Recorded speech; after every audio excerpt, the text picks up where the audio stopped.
5 American Marines vanish into a Cambodian jungle.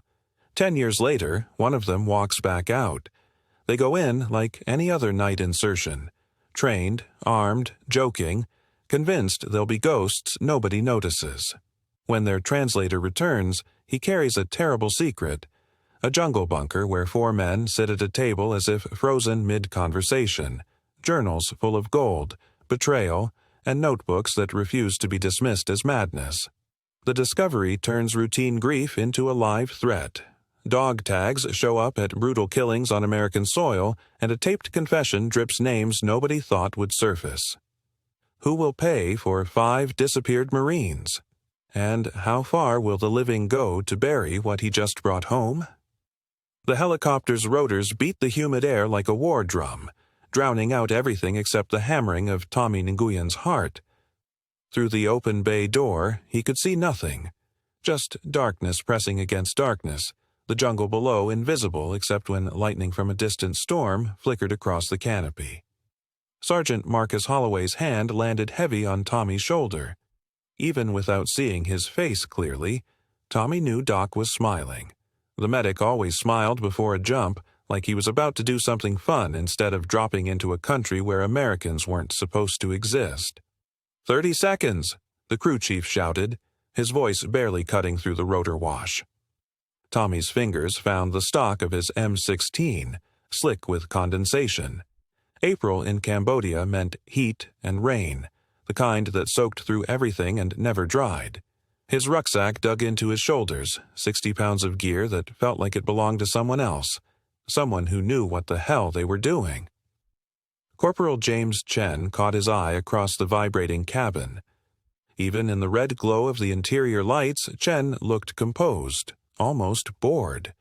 The scout from San Francisco had a way of making every mission seem routine, like they were headed to the PX instead of fast-roping into a denied zone during the fall of Phnom Penh.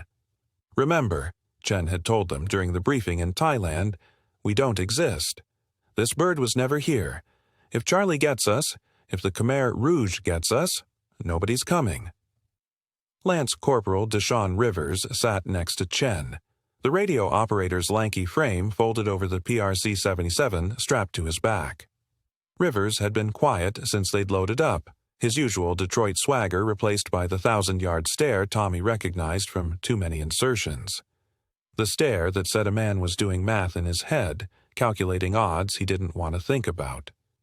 Private First Class Billy Kowalski, the kid still looked like a kid, even after 8 months in country, was running through his pre-jump ritual.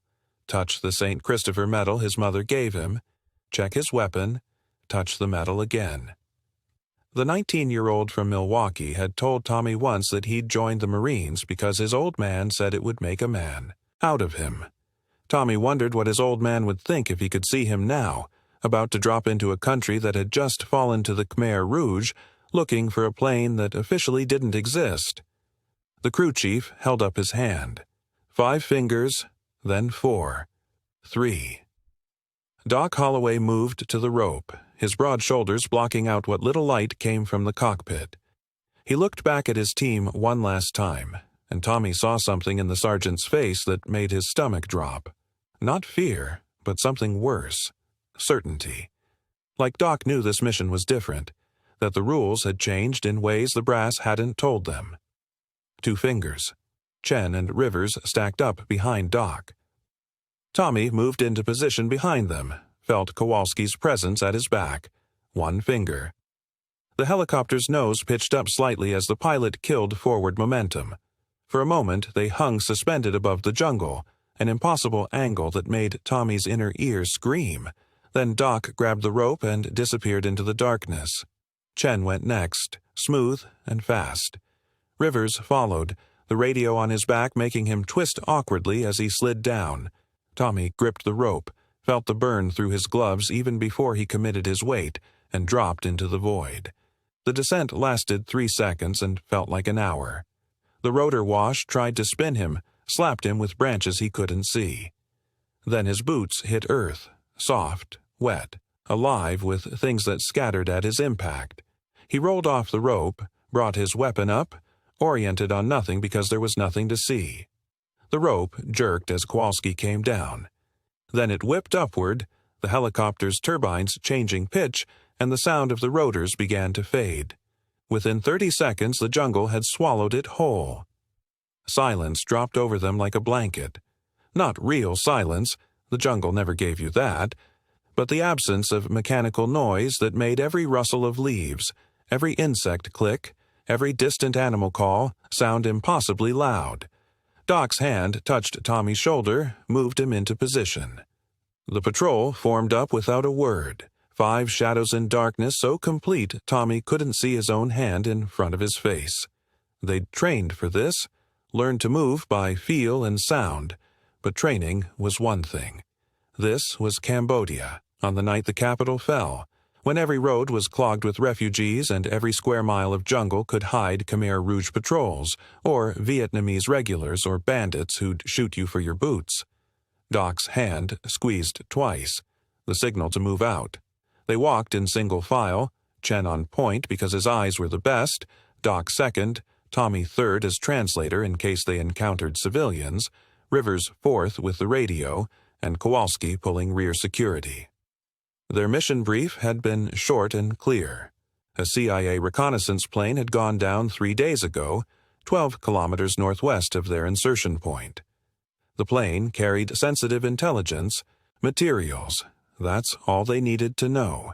Get in, recover the materials, get to the extraction point.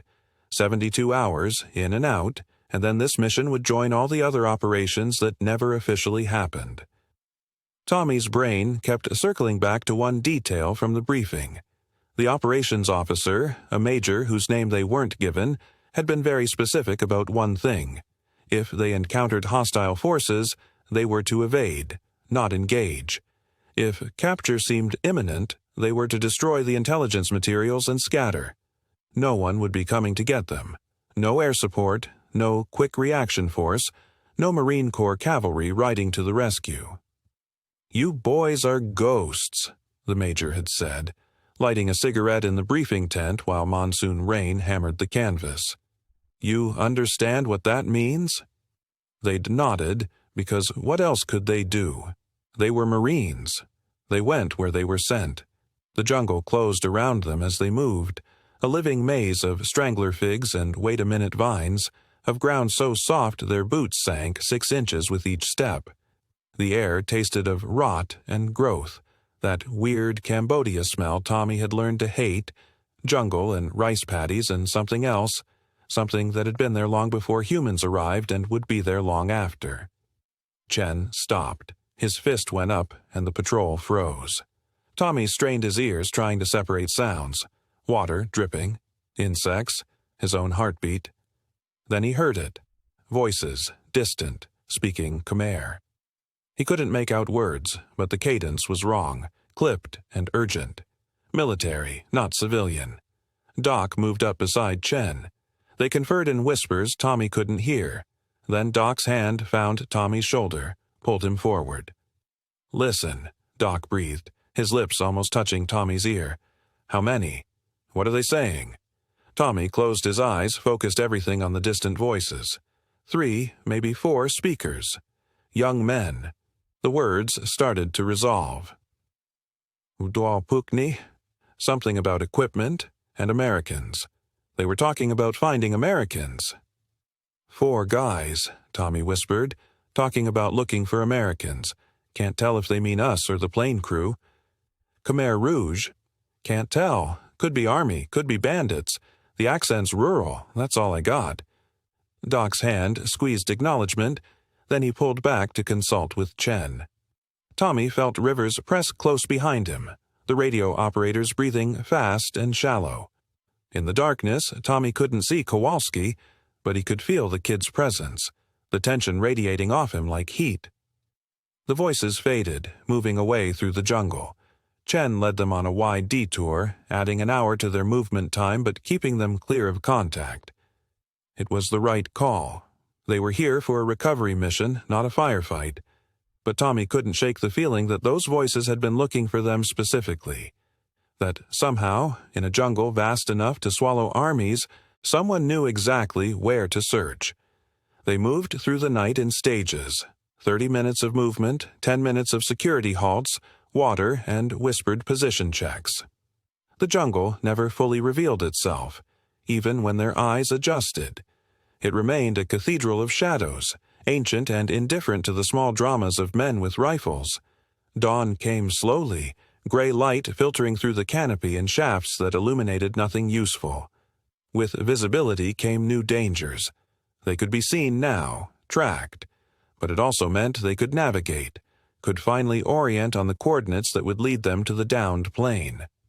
Doc called a halt at 0600 hours, found a defensible position in a grove of bamboo thick enough to hide them from anything more than 10 feet away.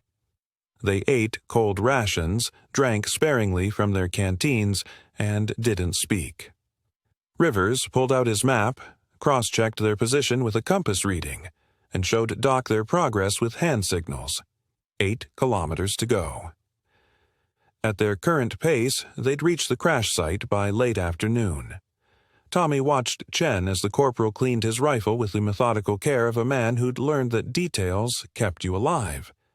The scout's face was unreadable, but his eyes kept flicking to the northwest, toward their objective. Tommy had served with Chen for 6 months and still couldn't get a read on him. The guy was competent, professional, and completely closed off. He did his job, looked after his own skin, and that was it. Kowalski was trying not to look scared and failing. The kid kept touching his St. Christopher medal, kept checking his weapon like he expected it to malfunction through sheer bad luck. Doc noticed and moved over to him, put a hand on his shoulder, said something quiet that made Kowalski nod and straighten up. That was Doc. Always looking after his Marines, always trying to keep the team tight. Tommy's father had served in Korea with Ernest Holloway, Doc's old man, and had told Tommy stories about the colonel's leadership style. Doc had inherited it, that mixture of competence and genuine care that made men follow you into hell. Rivers caught Tommy's eye and gestured at the radio. "Think we should check in?" he whispered. Tommy glanced at Doc, saw the sergeant shake his head. Radio silence until they reached the crash site. Every transmission was a chance for the enemy to triangulate their position and walk right into them. The Bangkok heat clings to skin like guilt. Colonel Ernest Bradford Holloway sits in a back-alley bar called the Lucky Dragon, though there's nothing lucky about the men who drink here. The ceiling fan overhead spins lazy circles, moving thick air from one corner to another without cooling anything. His white uniform shirt, civilian now, no insignia, is dark with sweat at the collar and under the arms. He's been in Thailand 6 days. This is his second trip. The informant arrives 20 minutes late, sliding into the booth across from him with the practiced nervousness of a man who makes his living in the margins. Thin, maybe 40, with the hollow-eyed look of someone who saw too much during the war and can't quite leave it behind. He gives his name as Preacha, though that's probably a lie. Ernest slides the envelope across the scarred wooden table. $500 American, nearly wrapped in newspaper. Preacha palms it without counting, his eyes already moving to the photograph Ernest places between them. 5 young Marines, April 1975, taken the week before they shipped out. His son Marcus stands second from left, broad-shouldered and grinning, one arm slung around a compact Asian kid with serious eyes, the translator, Nguyen. The others cluster close, the scout Chen looking lean and confident, the radio man Rivers flashing a wide smile, the baby-faced rifleman Kowalski trying to look older than 19. "You've seen this before," Ernest says. Not a question. Preacha glances at the photo, then away. His English is better than he pretends. "I tell you last time, Colonel, nobody crossed that border now. Khmer Rouge, they kill everyone. No American, no Vietnamese, no Thai. Everyone. Someone always crosses. Smugglers, refugees, black market traders." Ernest keeps his voice level, the command tone filed down to something closer to pleading. He hates the sound of it. People move, people see things. Not Americans, not soldiers. Preach's eyes flicked to the bar's entrance, checking escape routes. Dead now. 10 months. Maybe they all dead. Pol Pot kill everybody. Ernest leans forward. The photo stays between them like an altar offering. My son was a Marine, 3rd Recon, best damn medic in his battalion. He wouldn't just die in some jungle without a trace. But even as he says it, he knows how many men did exactly that. How many names on walls back home represent boys who disappeared into green hell and never came out. The war swallowed whole companies. What's 5 more Marines? Preacher shakes his head, stands. Sorry, Colonel, your money no good for ghost stories. Americans in Cambodia, all ghosts now. He's gone before Ernest can argue, slipping through the bar's rear exit into the maze of Bangkok's Chinatown. The envelope disappears with him. Ernest sits alone, the ceiling fan ticking overhead, the photograph still on the table. His second whiskey arrives, delivered by a bartender who's seen this scene before. The foreign father, the old picture, the diminishing hope. He's spent $8,000 on informants in 2 trips. He'll spend more. 3 days later, Ernest stands at the Thai-Cambodian border near Aranya Prathet, staring across at a country that no longer exists in any recognizable form. The Khmer Rouge have closed it like a fist. No embassy, no communication, no access.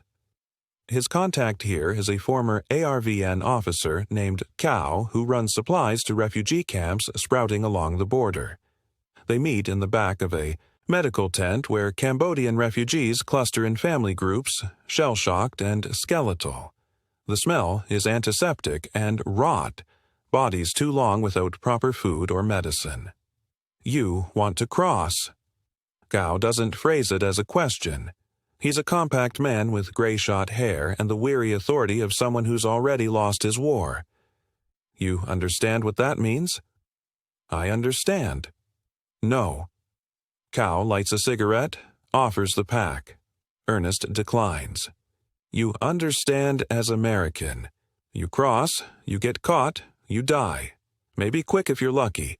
Maybe they keep you long time, show you on camera, say CIA spy. He exhales smoke through his nose. Your government disavow you. You know this word? Disavow? I know it. Cao studies him with something between pity and respect. How much you pay? Ernest has $12,000 left in his account, his retirement savings and the equity loan on his house in Alabama. He names half. Cao counters with 3/4. They settle on 2/3. 3 days, Cao says. I get you guide, papers saying you Red Cross. Get you maybe 20 kilometers inside, village called Poipet. After that, you on your own. You find your son or you don't, but you come back before dark or you stay forever. Ernest nods. His hands don't shake, not yet. That will come later, when the adrenaline fades and he's alone again with the mathematics of failure. Cao takes his money. What do you expect to find, Colonel, after all this time? The truth, Ernest says. Or proof there isn't one. He never makes the crossing. 2 days before the arranged insertion, Thai border police arrest him at his hotel in Aranya Prathet on suspicion of espionage. He spends 18 hours in a sweltering cell before the American consulate negotiates his release. A junior officer with a Georgetown accent and tired eyes delivers the message while Ernest signs deportation papers. Colonel Holloway, you need to go home. The Cambodian situation is beyond civilian intervention. Your son's status has been resolved through official channels. Training accident in the Philippines. Ernest's voice is flat. He's heard the official story so many times it's worn smooth as Riverstone. Except he was never in the Philippines. The officer's expression doesn't change. I wouldn't know about that, sir. I'm just here to process your paperwork and put you on a flight to Bangkok, then San Francisco. Who called you? Who told you I was here? Standard diplomatic protocols, sir. Which means someone in the State Department or DOD is monitoring him. Has been since his first trip. They know what he's looking for. They know why. They don't want him to find it. Ernest signs the papers because he has no choice. They escort him to the airport like a criminal, watching until his plane lifts off Thai soil. On the flight to Bangkok, he stares out at the Cambodian border shrinking below, kilometers of green jungle holding secrets the world will never recover. His son is down there somewhere, or his son's body, or the truth about what happened to 5 Marines who were declared dead in a country they were never supposed to be. He will come back. He has to. But the years grind down even the strongest resolve. 1977. Another trip, another border town, another pile of cash fed into the machinery of rumor and lies. A refugee claims to have seen an American prisoner being moved near Battambang. Ernest traces the lead through 3 provinces before it evaporates into contradicting stories and a demand for more money. 1979. The Vietnamese invade Cambodia, toppling the Khmer Rouge. Ernest flies to Hanoi, then Saigon, begging for access to military records, prisoner lists, anything. The Vietnamese are polite and unmoved. Many people are missing, Mr. Holloway. We help when we can. When he offers money, they show him the door. 1982. His health is failing. 68 years old and his body is betraying him. High blood pressure, a heart that skips beats, hands that shake with something beyond age. His wife passed the year before, worn down by her own grief. His daughter Caroline visits from Atlanta, tries to convince him to stop. "Daddy, you're killing yourself." They're in the house in Montgomery, surrounded by filing cabinets full of reports, maps, photographs. His dining room has become a war room, every surface covered with the archaeology of his obsession. He's still out there. Ernest's voice cracks on the words. "I can feel it, Carrie. A father knows." Caroline is 30 years old, a reporter at the Atlanta Constitution, sharp-eyed and practical. She inherited his stubbornness, but not his faith. She looks at the maps, the dead-end reports, the dwindling bank statements. What if he's not? What if it's time to what? Give up? Ernest's anger rises hot and sudden. "He's my son, your brother. I don't quit on family." "You're not quitting. You're—" She stops, recalibrates. When she speaks again, her voice is softer. "You're dying by inches, Daddy, and it won't bring Marcus back." But Ernest can't stop. Won't stop. Because stopping means acceptance, and acceptance means his son died for nothing in a mission that officially never happened, abandoned by the country he served. He makes one final trip in 1983, barely able to navigate the airports alone. Gets as far as Bangkok before his body gives out, a mild heart attack in his hotel room.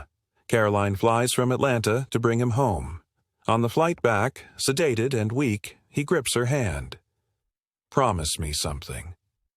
"Daddy, promise me you'll keep looking, when I can't anymore." His eyes are wet, desperate. "Don't let them bury this. Don't let the lie be all that's left of him."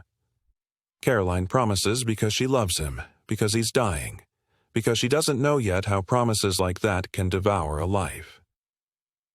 December 1985. The hospital room in Atlanta smells like industrial cleaner and slow death.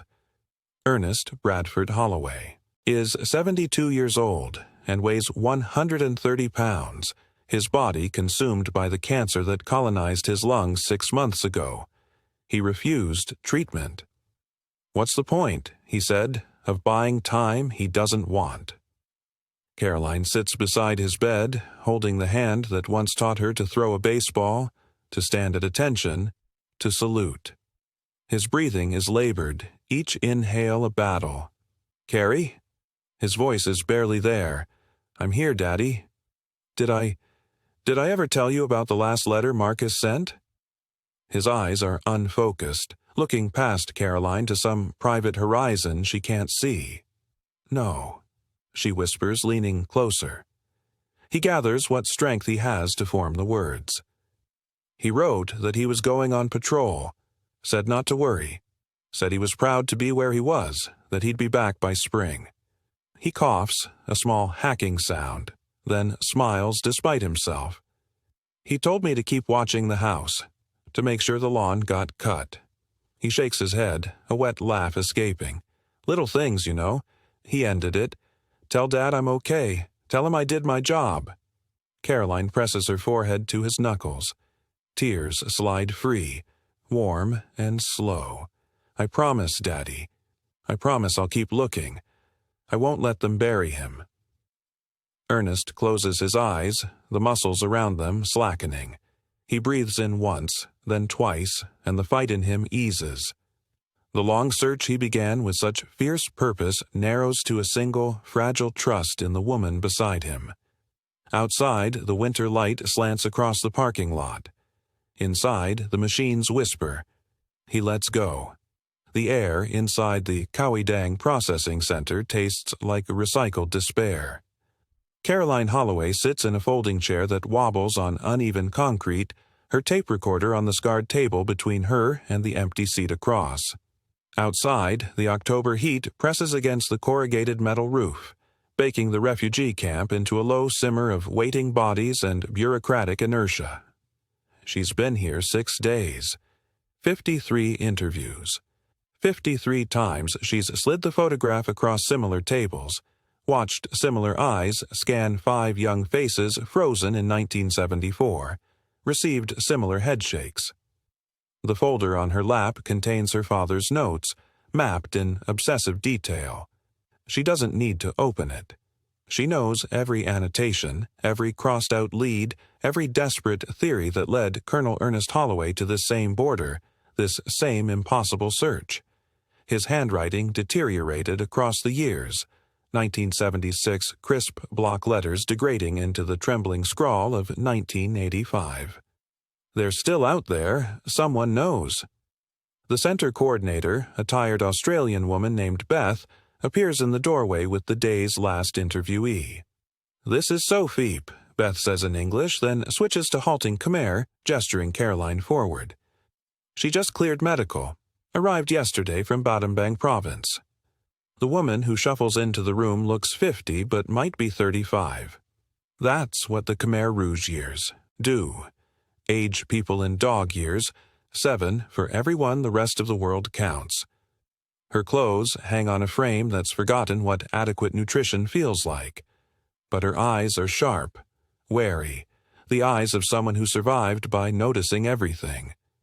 Caroline stands, offers a way, palms together, slight bow, that Sophie returns with mechanical courtesy. They sit.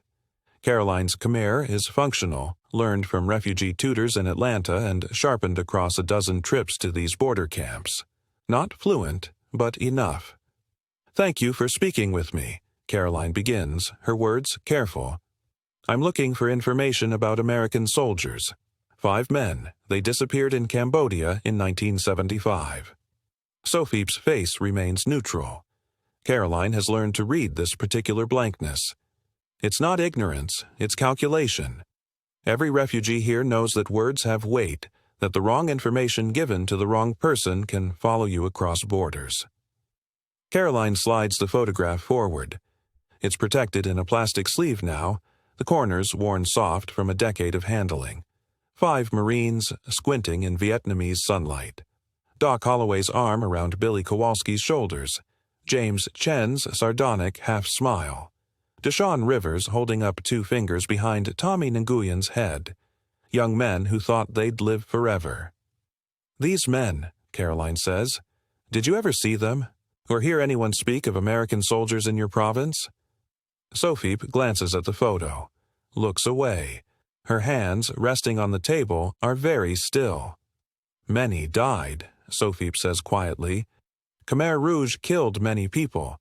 Foreigners, yes. Cambodians, more. I don't—" "Please."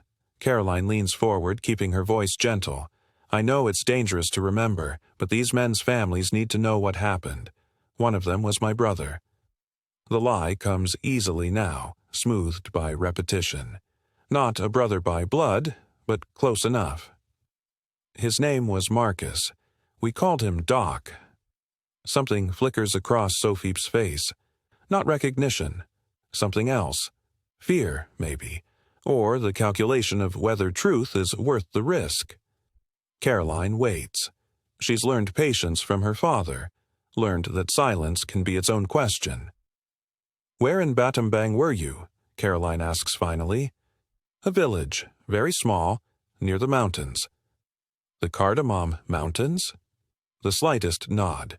Caroline feels her pulse quicken but keeps her face calm. "Did you ever travel near Anlong Reach?" Sophie's hands, so still before, twitch. Her eyes cut to the door, checking who might be listening. Beth has moved away, processing paperwork at a distant desk. "I know that place," Sophie whispers. "Did you see Americans there?" "Not see. Hear." Sophie's fingers move to the photograph, hovering over it without touching, as though the plastic might burn. The villagers spoke of him. They were afraid. Him? One man?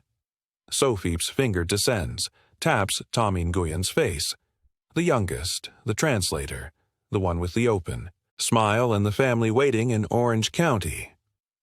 "Khmao Barang," Sophie breathes. "The black, foreign devil." Caroline's breath catches. After 53 dead ends, a name. Not Marcus, not Doc, but one of the 5. One of them survived. "Tell me everything." Caroline fumbles with the tape recorder, clicks it on.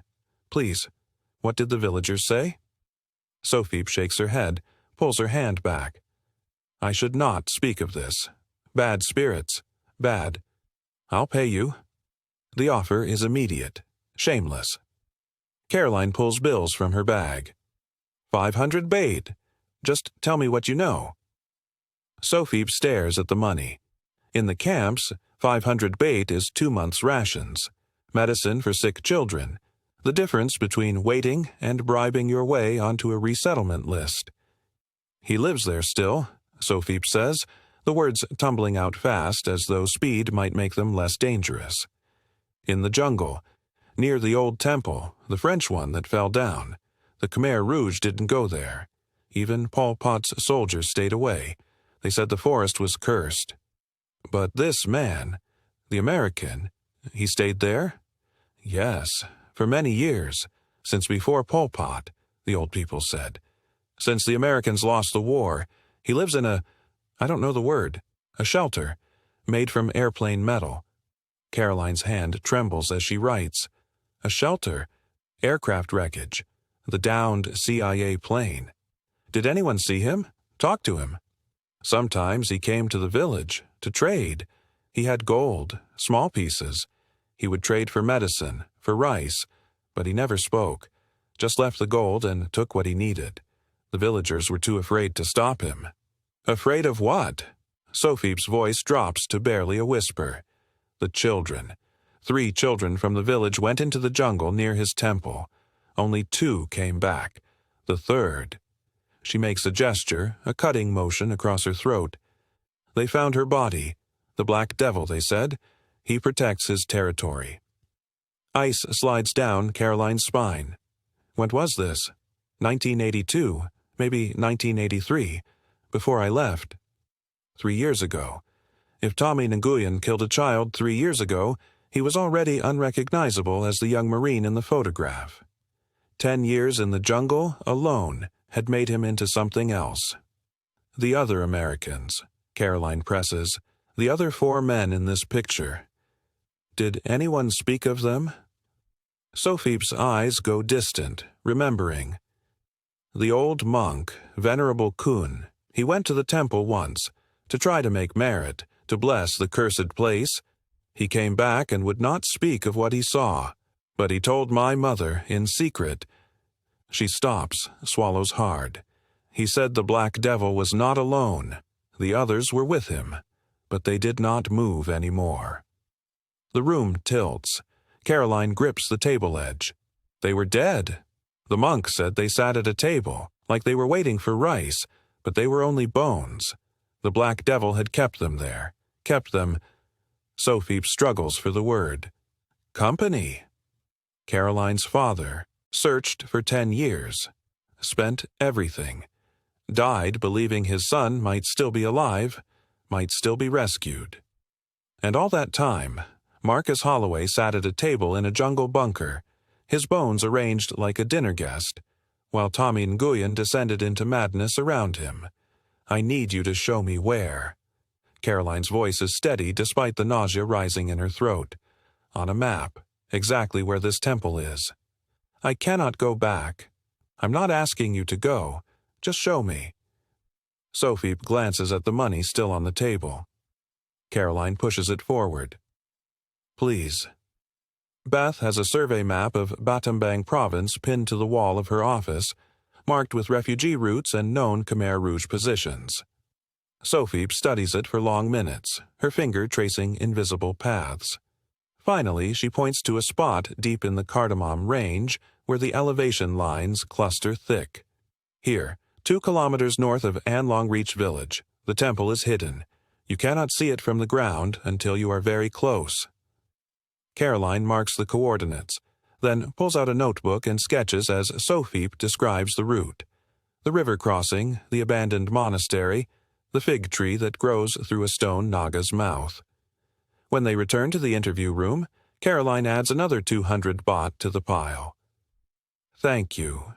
You've helped me more than you know. Sophie takes the money but doesn't smile. The Black Devil, she says. If you go there, be careful. The jungle changed him, made him into something that is not man anymore. The spirits there are hungry. When did you leave the area? 6 months ago, maybe 7. After the Vietnamese came and the Khmer Rouge scattered, it was safer to run. 7 months. Tommy Nguyen might still be there, sitting with his dead brothers in a bunker made from the plane that was supposed to carry them all home.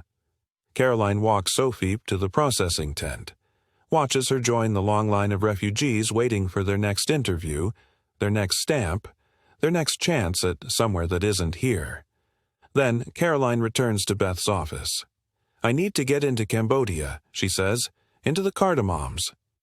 Beth looks up from her paperwork, reading glasses perched on her nose. You're joking. Does the UN have any teams going into Battambang? Beth shakes her head. No, not officially.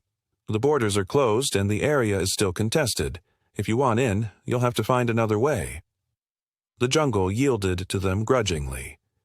Caroline Holloway pushed through the last curtain of elephant grass, her boots squelching in mud that hadn't seen sunlight in years. Behind her, the Thai interpreter, a nervous man named Krit, muttered prayers under his breath. The 2 armed guards hung back, their AK-47s raised but their eyes darting to the tree line every few seconds. Venerable Kun, the elderly monk who'd agreed to guide them, stopped so abruptly that Caroline nearly collided with his saffron robes. He raised one gnarled hand, pointing through a break in the canopy. There, the temple ruins rose from the jungle floor like broken teeth. Strangler figs had consumed what remained of the ancient structure, their roots thick as a man's torso, winding through collapsed stone galleries. But it was the shape beyond the ruins that seized Caroline's attention. A low, geometric form too regular to be natural, camouflaged beneath 10 years of vegetation growth. The bunker. She felt her pulse hammering against her ribs. Somewhere in the humid air around them, insects screamed their territorial warnings. The smell of rot and green growth filled her nose. Miss Caroline, Krit whispered, the monk says we should not. Tell him to wait here. She pulled her camera from her pack, checked the film. 36 exposures. She had to make them count. The guards posted themselves at the tree line, their relief at not advancing barely concealed. Venerable Kun settled onto a fallen log, already fingering his prayer beads.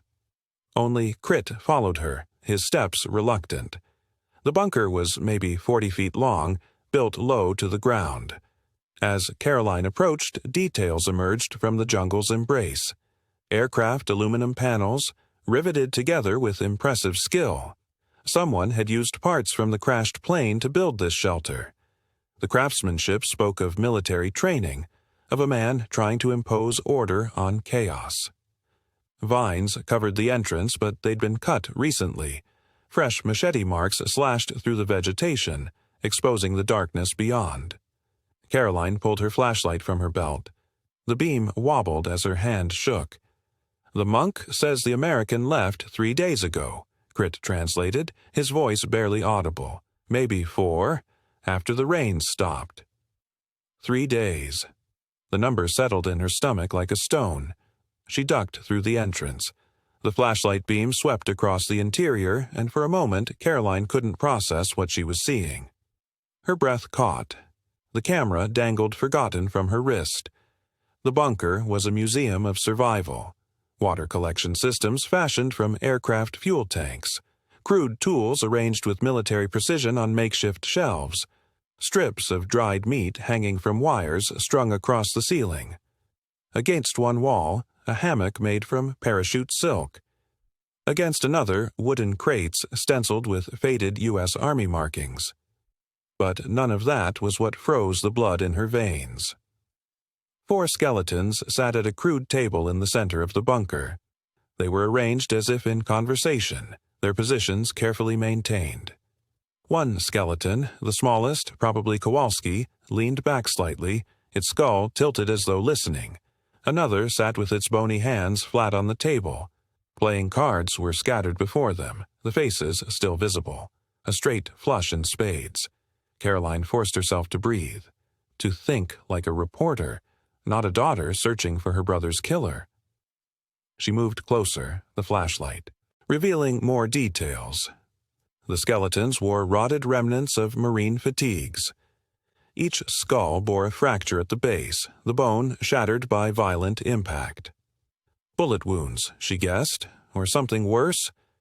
Between the skeletons, 5 plates, 5 cups, food rations portioned with obsessive equality. On the table's surface, carved deeply into the wood, 4 names: Holloway, Jenner, Rivers, Kowalski. And beneath each name, a date, 24 April 1975. But Tommy Nguyen's name was carved elsewhere, into the support beam he'd sat facing for a decade, watching his dead brothers at their eternal meal. "Jesus Christ," Crit whispered from the entrance. He crossed himself, though he was Buddhist.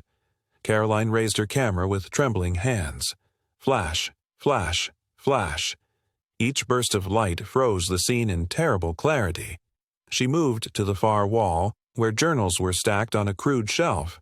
She opened the top one, her flashlight illuminating pages dense with writing. Tommy's handwriting. She recognized it from the letters his sister had shown her. But the content was fragmented. The chronology shattered. Day 73. Doc says we need to ration the rice better. Chen disagrees. River's leg still infected. I tell them we should have reported the gold. Billy just watches. Always watches. Day 214. The gold is still there, under the temple floor. We never touched it after. Blood money. Doc was right. Should have called it in. But Chen saw the other option and we followed. All of us followed. Day 891. Chen spoke to me last night. Clear as anything. He forgives me. Says I did what I had to do. Rivers agrees. Billy's quiet, but he nods. Doc won't look at me yet. Maybe tomorrow. The entries spanned years, the handwriting deteriorating from careful script to desperate scrawl. But what made Caroline's skin prickle was the second set of entries, written in a different hand entirely. Larger, angrier. This is Chen. Tommy's losing it. Writing in my voice now like I'm still here. But I am here. We're all here. Until the mission is complete. Until someone pays for what they did to us. She flipped through more pages. The dual narration continued. Tommy answering himself, arguing with voices only he could hear. The entries grew more paranoid, more focused on the CIA, on betrayal, on names that needed to be crossed off a list. The most recent entry was dated November 28, 1985. 6 days ago. The monsoon stopped. Rivers says it's time. Chen has the list ready. Doc finally spoke to me. He says I can't come home until I finish what we started. Billy agrees. They all agree. I'm going home to complete the mission. My brothers are coming with me. Caroline's flashlight found something else on the wall, a map, surprisingly detailed, with 4 different routes to the Thai border marked in 4 different colored pencils. Each route was annotated in different handwriting styles, as if Tommy had channeled his dead squadmates to help plan his escape. She photographed everything: the skeletons, the journals, the map, the 5 portions of food growing mold in the humid air. Then she noticed the fire pit near the entrance. She crouched beside it, touched the ashes with 2 fingers. Still warm, still holding heat from a fire built perhaps yesterday, perhaps this morning. A noise from outside, one of the guards shouting something urgent in Thai. Caroline rushed to the entrance, camera banging against her chest. Crit was already backing away from the bunker, his eyes wide. Venerable Kun stood at the tree line, pointing to something carved into a massive teak tree. Caroline's flashlight found it. Fresh cuts in the bark, the sap still weeping. Khmer script, hacked deep. "I'm sorry, I'm going home. Tell them I'm sorry." And below that, in English, burned into the wood with what must have been a heated knife blade, "The mission isn't finished." Caroline's hands went numb. The flashlight beam shook across the jungle floor, catching something else. Boot prints in the mud, heading south toward Thailand. Recent prints. Maybe hours old. Behind her, in the bunker, 4 skeletons sat around their eternal card game, waiting for the 5th player to return. "We need to leave," Crit said, his voice high and thin. "Now, please." But Caroline was already moving back inside, photographing the support beam where Tommy had chained himself for a decade. She found the shackle he'd fashioned from aircraft cable, the crude lock still attached. And beside it, scratched into the aluminum wall panel in letters 6 inches high. Doc, Chindak, Rivers, Kowalski, forgive me. The words were repeated hundreds of times, covering every inch of available space, a mantra of guilt that had sustained, or destroyed, him for 10 years. She took one final photograph of the table, the 4 brothers forever frozen in conversation, then turned away. Outside, the jungle had grown darker, though it was barely noon. Storm clouds gathered overhead, promising another monsoon. The guards were already starting back toward Anlong Reach, unwilling to spend another minute near the cursed place. Venerable Kun approached Caroline, his weathered face grave. "He is gone," the monk said in halting English. "The Black One, but his ghosts remain." "Where did he go?" Caroline asked. "Can you track him?" The monk shook his head slowly. "He goes to find the men who made him this way, the men who sent 5 brothers to die in a jungle that was not their war." He paused. "He told me this before he left. He came to the village to say goodbye. He brought gifts, gold pieces, for the children, said he would not need it where he was going." "When?" 3 days, maybe 4. The timeline crashed through Caroline's mind. If Tommy had crossed into Thailand 4 days ago, if he'd had access to that gold to fund his travel, if he knew the names of the men who'd sent his patrol to die, her father's quest had finally found its terrible answer. Marcus Holloway was dead, murdered by his own brother in a bunker in the Cambodian jungle, killed over CIA gold and paranoid fear. But the story wasn't over. It was just beginning. She turned to Crit. "I need to use the radio at the UN compound. Now, there's a call I have to make to Washington." As they pushed back through the jungle, Caroline glanced over her shoulder one last time. Through the vegetation, she could just make out the bunker's dark entrance. Somewhere inside, 4 Marines sat in a permanent council, waiting for a 5th man who would never return to his self-imposed prison. Tommy Nguyen had finally gone home, and he'd taken his brothers with him. The Pentagon office has no windows. Caroline decides this is deliberate, the kind of place where inconvenient truths come to suffocate in fluorescent light and acoustic tile. Ms. Holloway, the man behind the desk, doesn't rise when she enters. His nameplate reads, "Mr. Jeffrey Ashton, Deputy Director, Southeast Asia Operations Archive, which Caroline knows is bureaucratic code for the person who buries things. I appreciate you making the trip from Atlanta. She doesn't sit.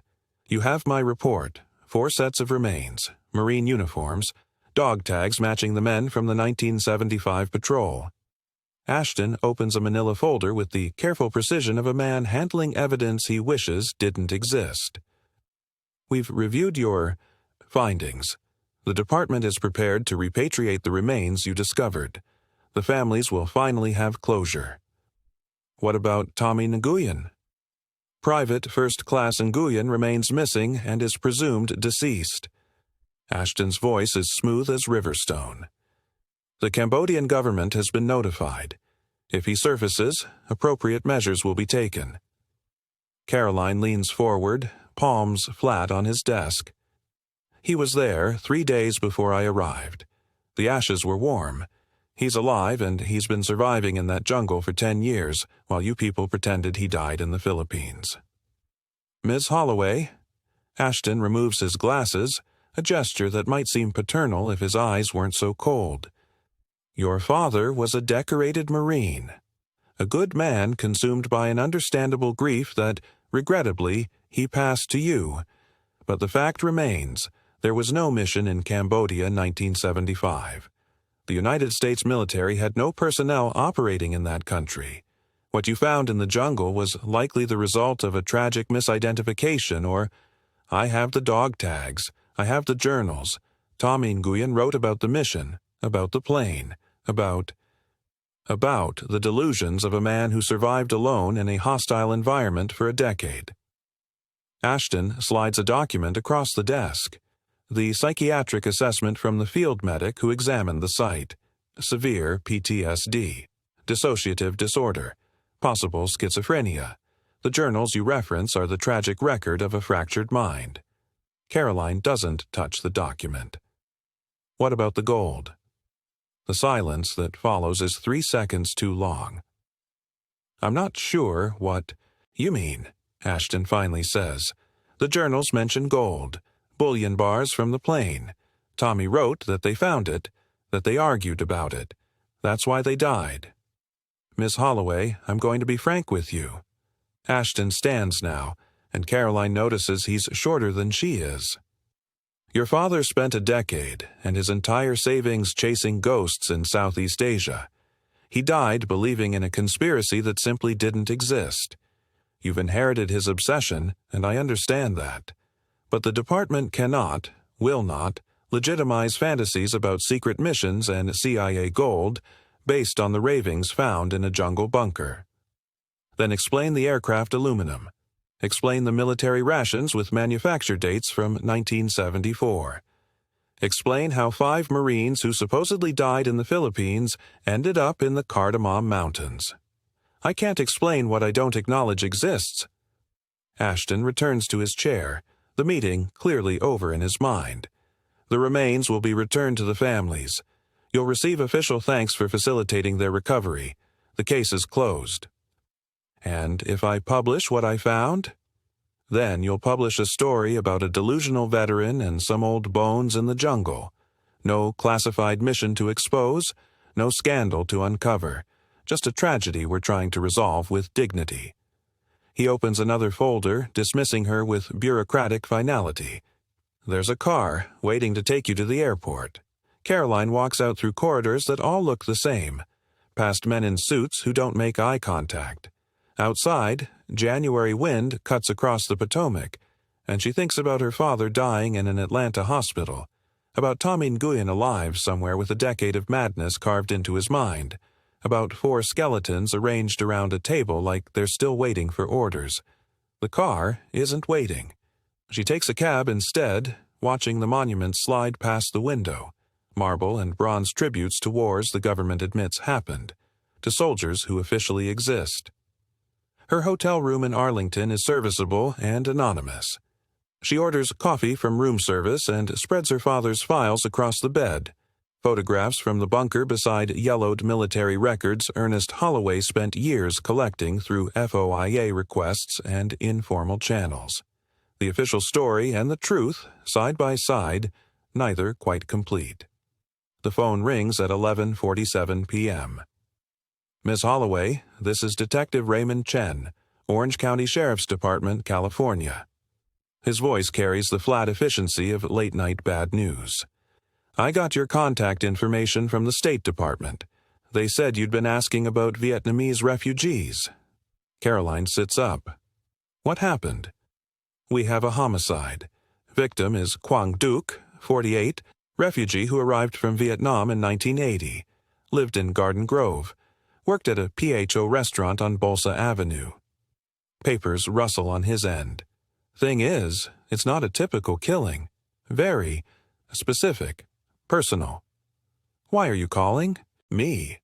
Because of what the killer left at the scene. Chen's pause feels deliberate. You familiar with military dog tags, Ms. Holloway? The hotel room tilts. Yes. Victim's mouth was stuffed with old military rations. MRE packets looked like they'd been stored for years. And lying on the floor next to the body was a single dog tag.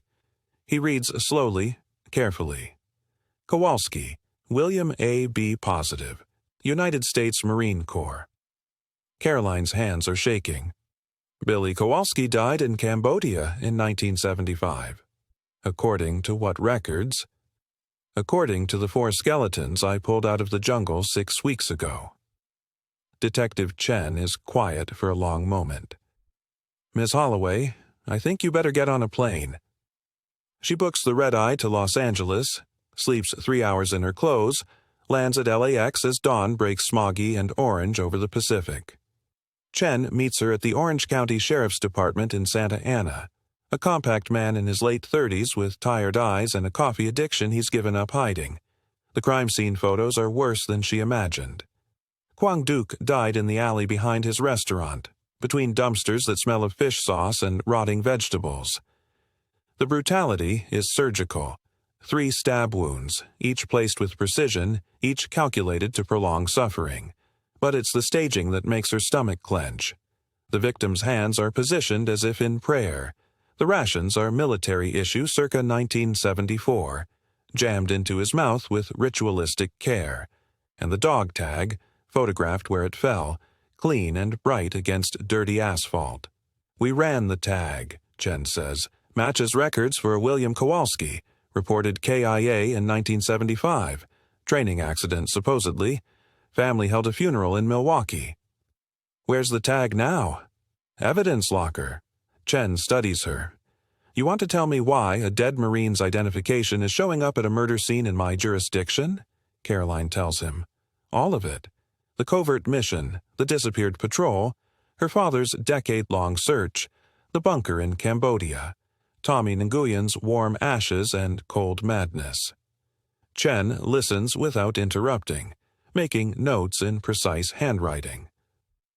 So, you think this Nguyen killed Quang Duc?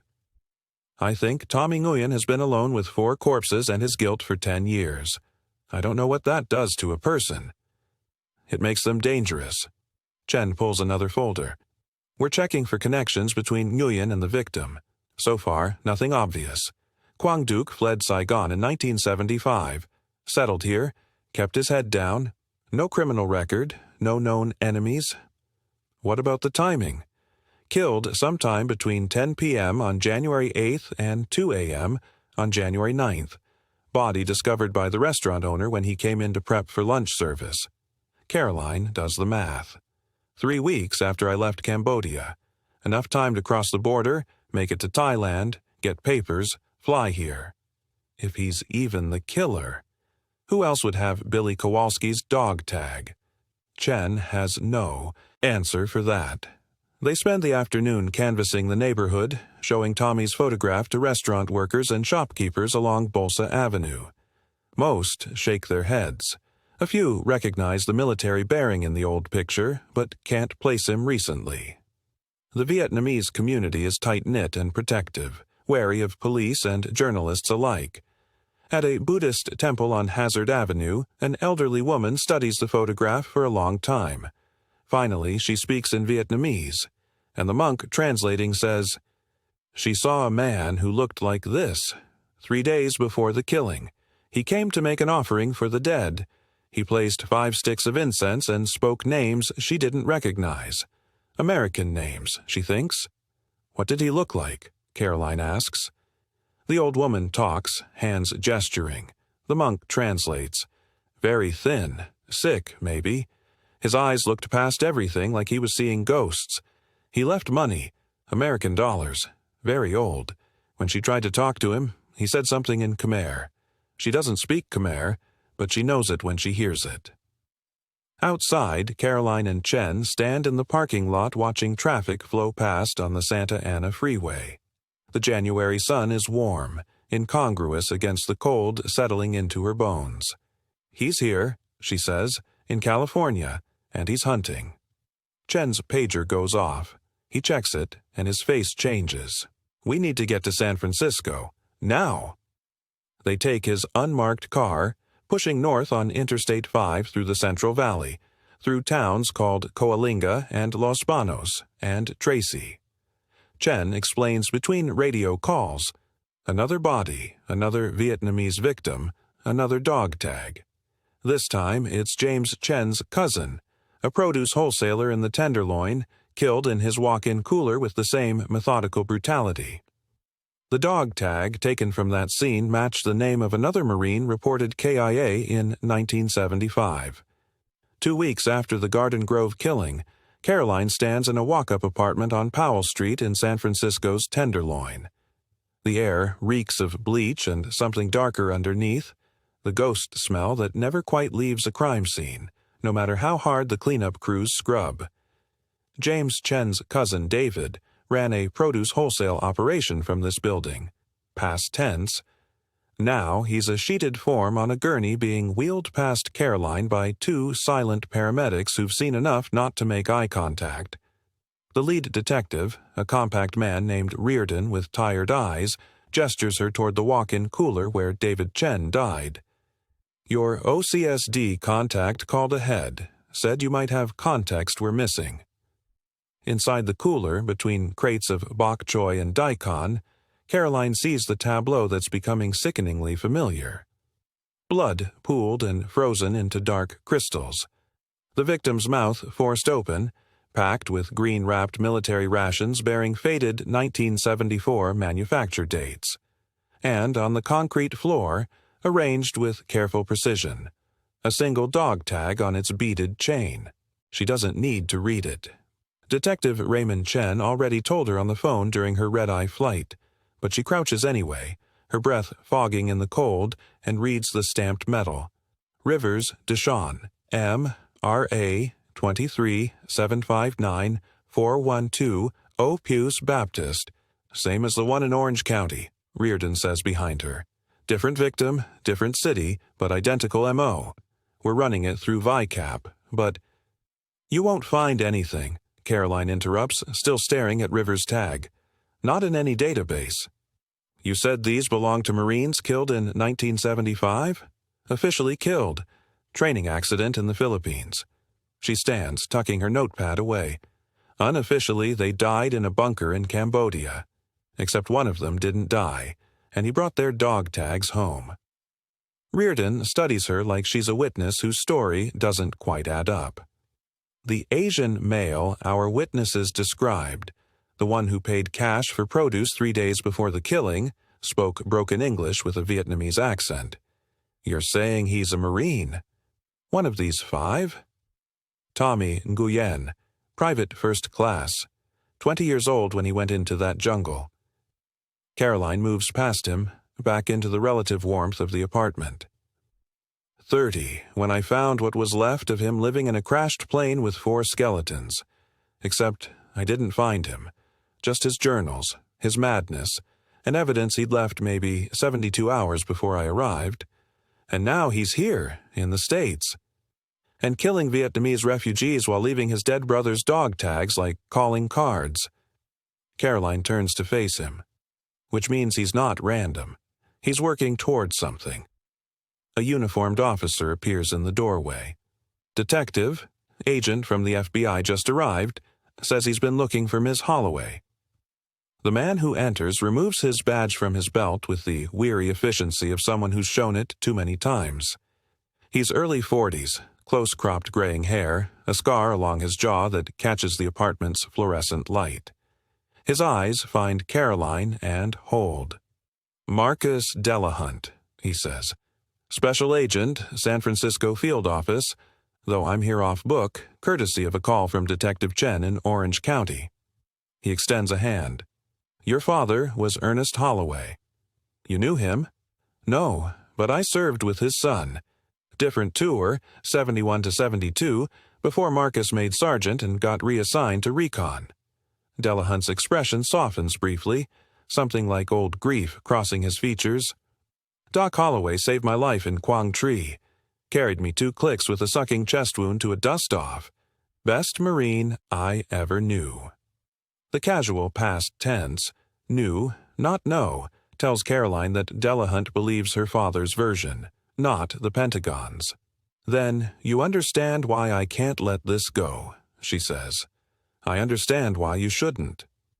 Delahunt nods toward the cooler. "I also understand that whoever's doing this knows things only someone who was there could know.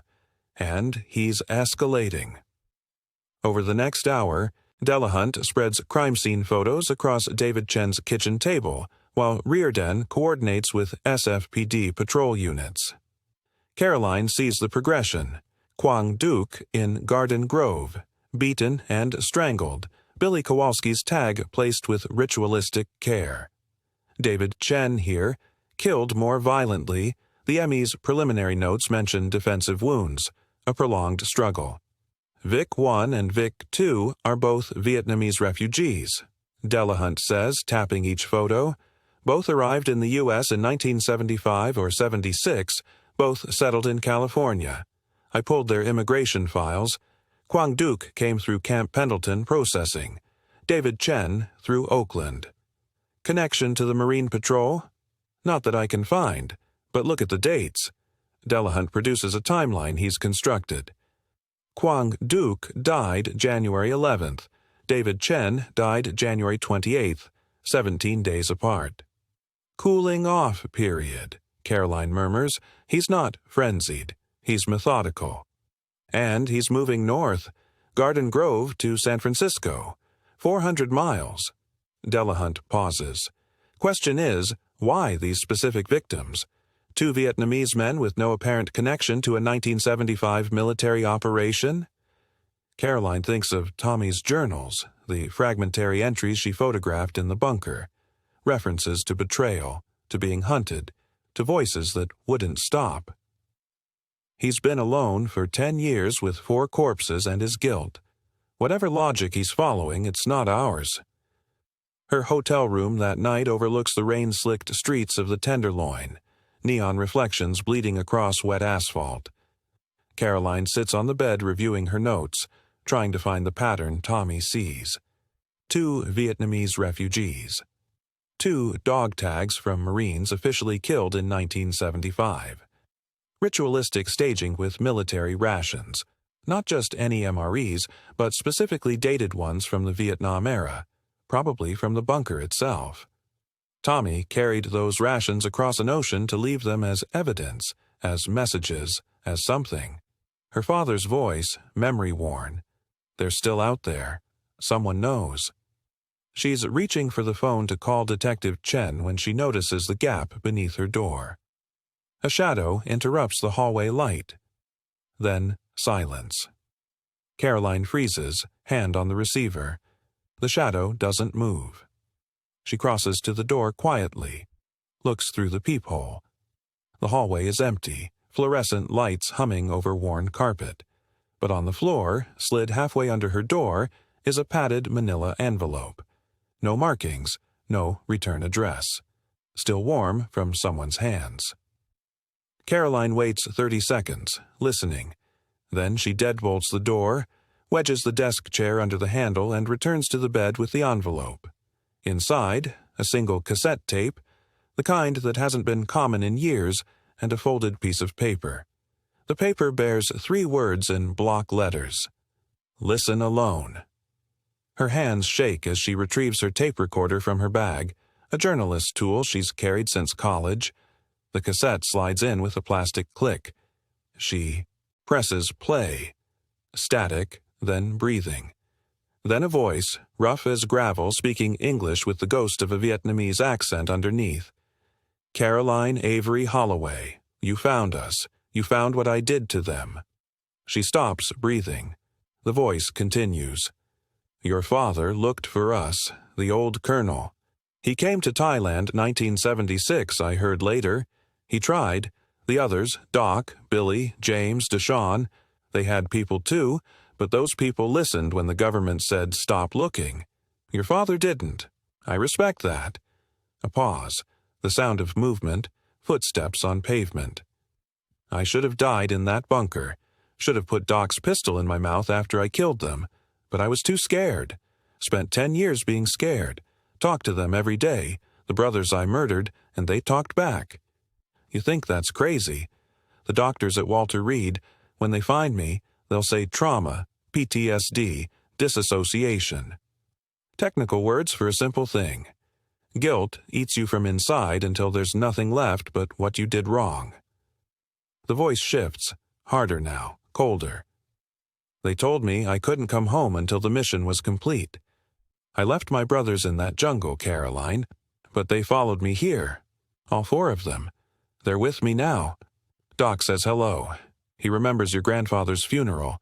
He saw the photo in your father's wallet once. James is impatient, wants to keep moving. Deshawn keeps asking about his mother, if she's still in Detroit. Billy just wants to go home to Milwaukee, but I told him we have work to do first." Static surge. When the voice returns, it's fragmented, switching mid-sentence from English to Khmer and back. People need to account for what happened to us. The ones who sent us. The ones who forgot about us. The ones who took from us. We found the plane, Caroline. We found what it was carrying. Not intelligence, gold. Mies. Gold bars, payment for an operation they needed to erase. We were the erasure. Kamau Barang Sat. The foreign devils to be killed. But we didn't die. Not all of us. And now, the recording breaks into pure Khmer for 15 seconds. Caroline catches fragments. Mission, brothers, blood debt, the ones who sent us to die. Then English again, quieter. I keep their tags around my neck. Billy's, James's, Deshawn's, Doc's. Every time I complete part of the mission, I leave one behind so you'll know it was us. So you'll tell the story right. The gold is cursed, Caroline. Cursed by what we did to each other, by what they did to us. I buried most of it back in that temple, but I kept enough to buy passage, enough to finish what we started. Footsteps, a door closing. The ambient sound changes. Outdoor traffic noise, distant voices. Then the tape cuts.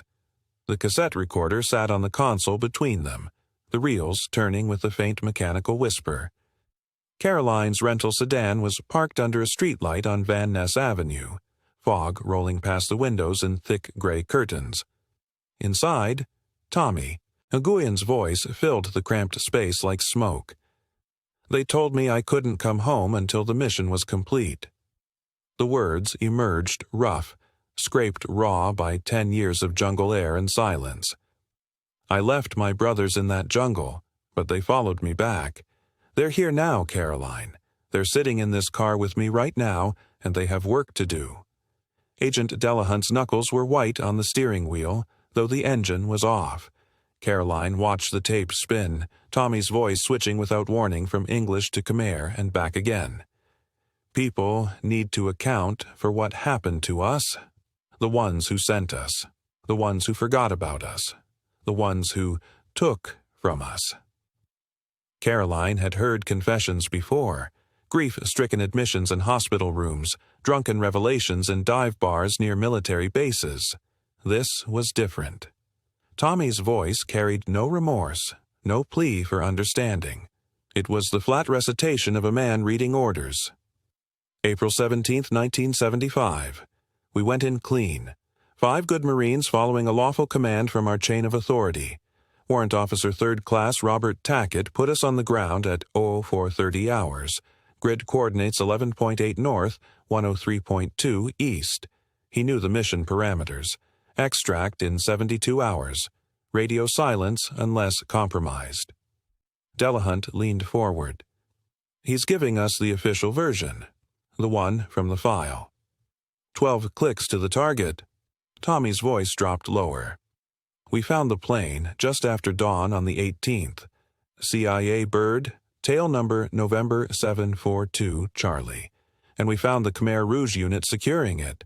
Except they weren't Khmer Rouge, Caroline. They were ours. The tape hissed. Caroline heard traffic sounds in the background of the recording.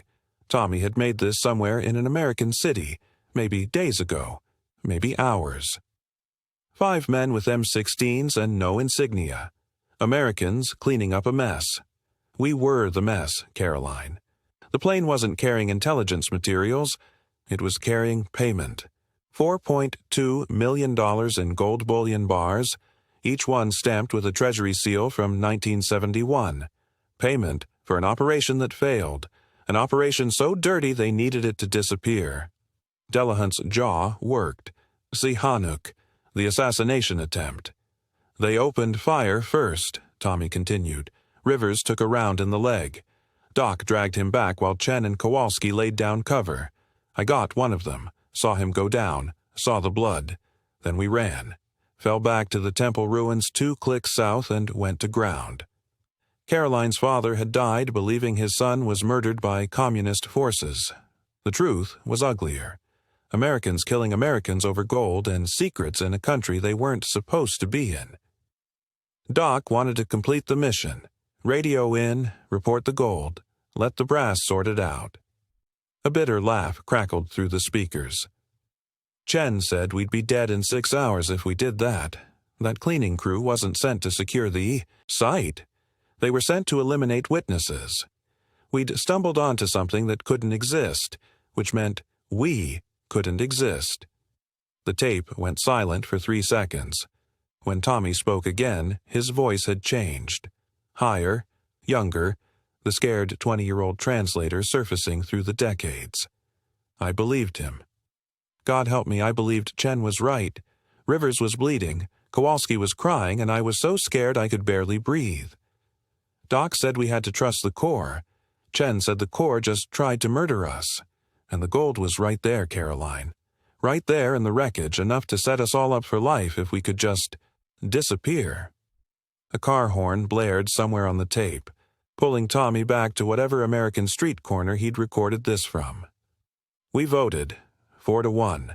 Doc was the only one who wanted to report it, the only one who still believed the system would protect us. Tommy's voice hardened again. We spent a week hauling those bars to the bunker, 73 trips through the jungle hiding them under the temple floor, planning our routes to Thailand, arguing about how to divide the shares, where to hide until the war ended, how to explain our survival. Delahunt reached for the volume dial. This is a confession.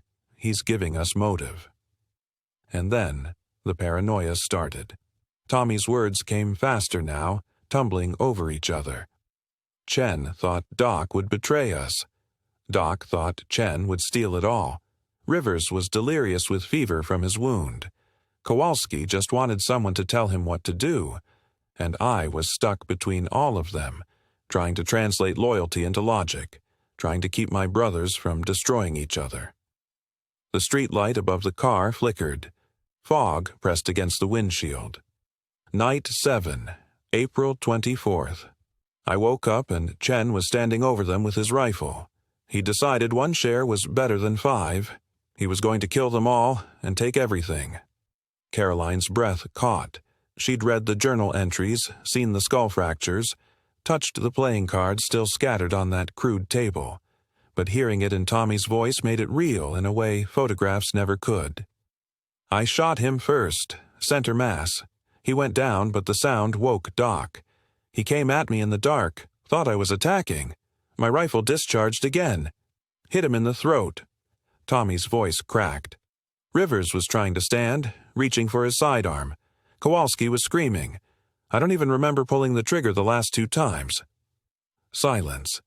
Just the hiss of blank tape and the sound of Caroline's own heartbeat.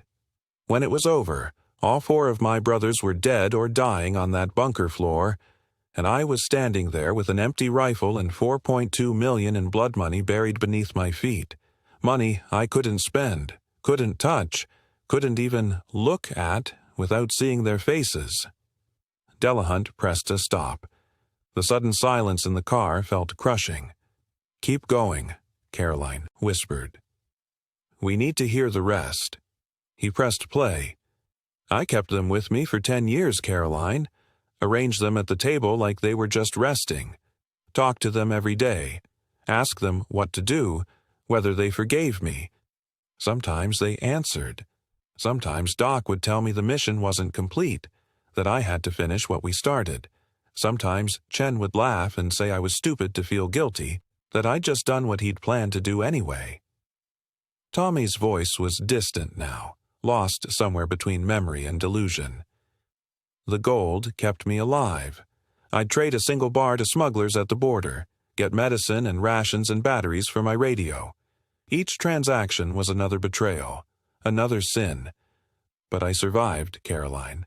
I survived when my brothers didn't, and that's the worst crime of all." A new sound entered the recording, rhythmic, metal on metal.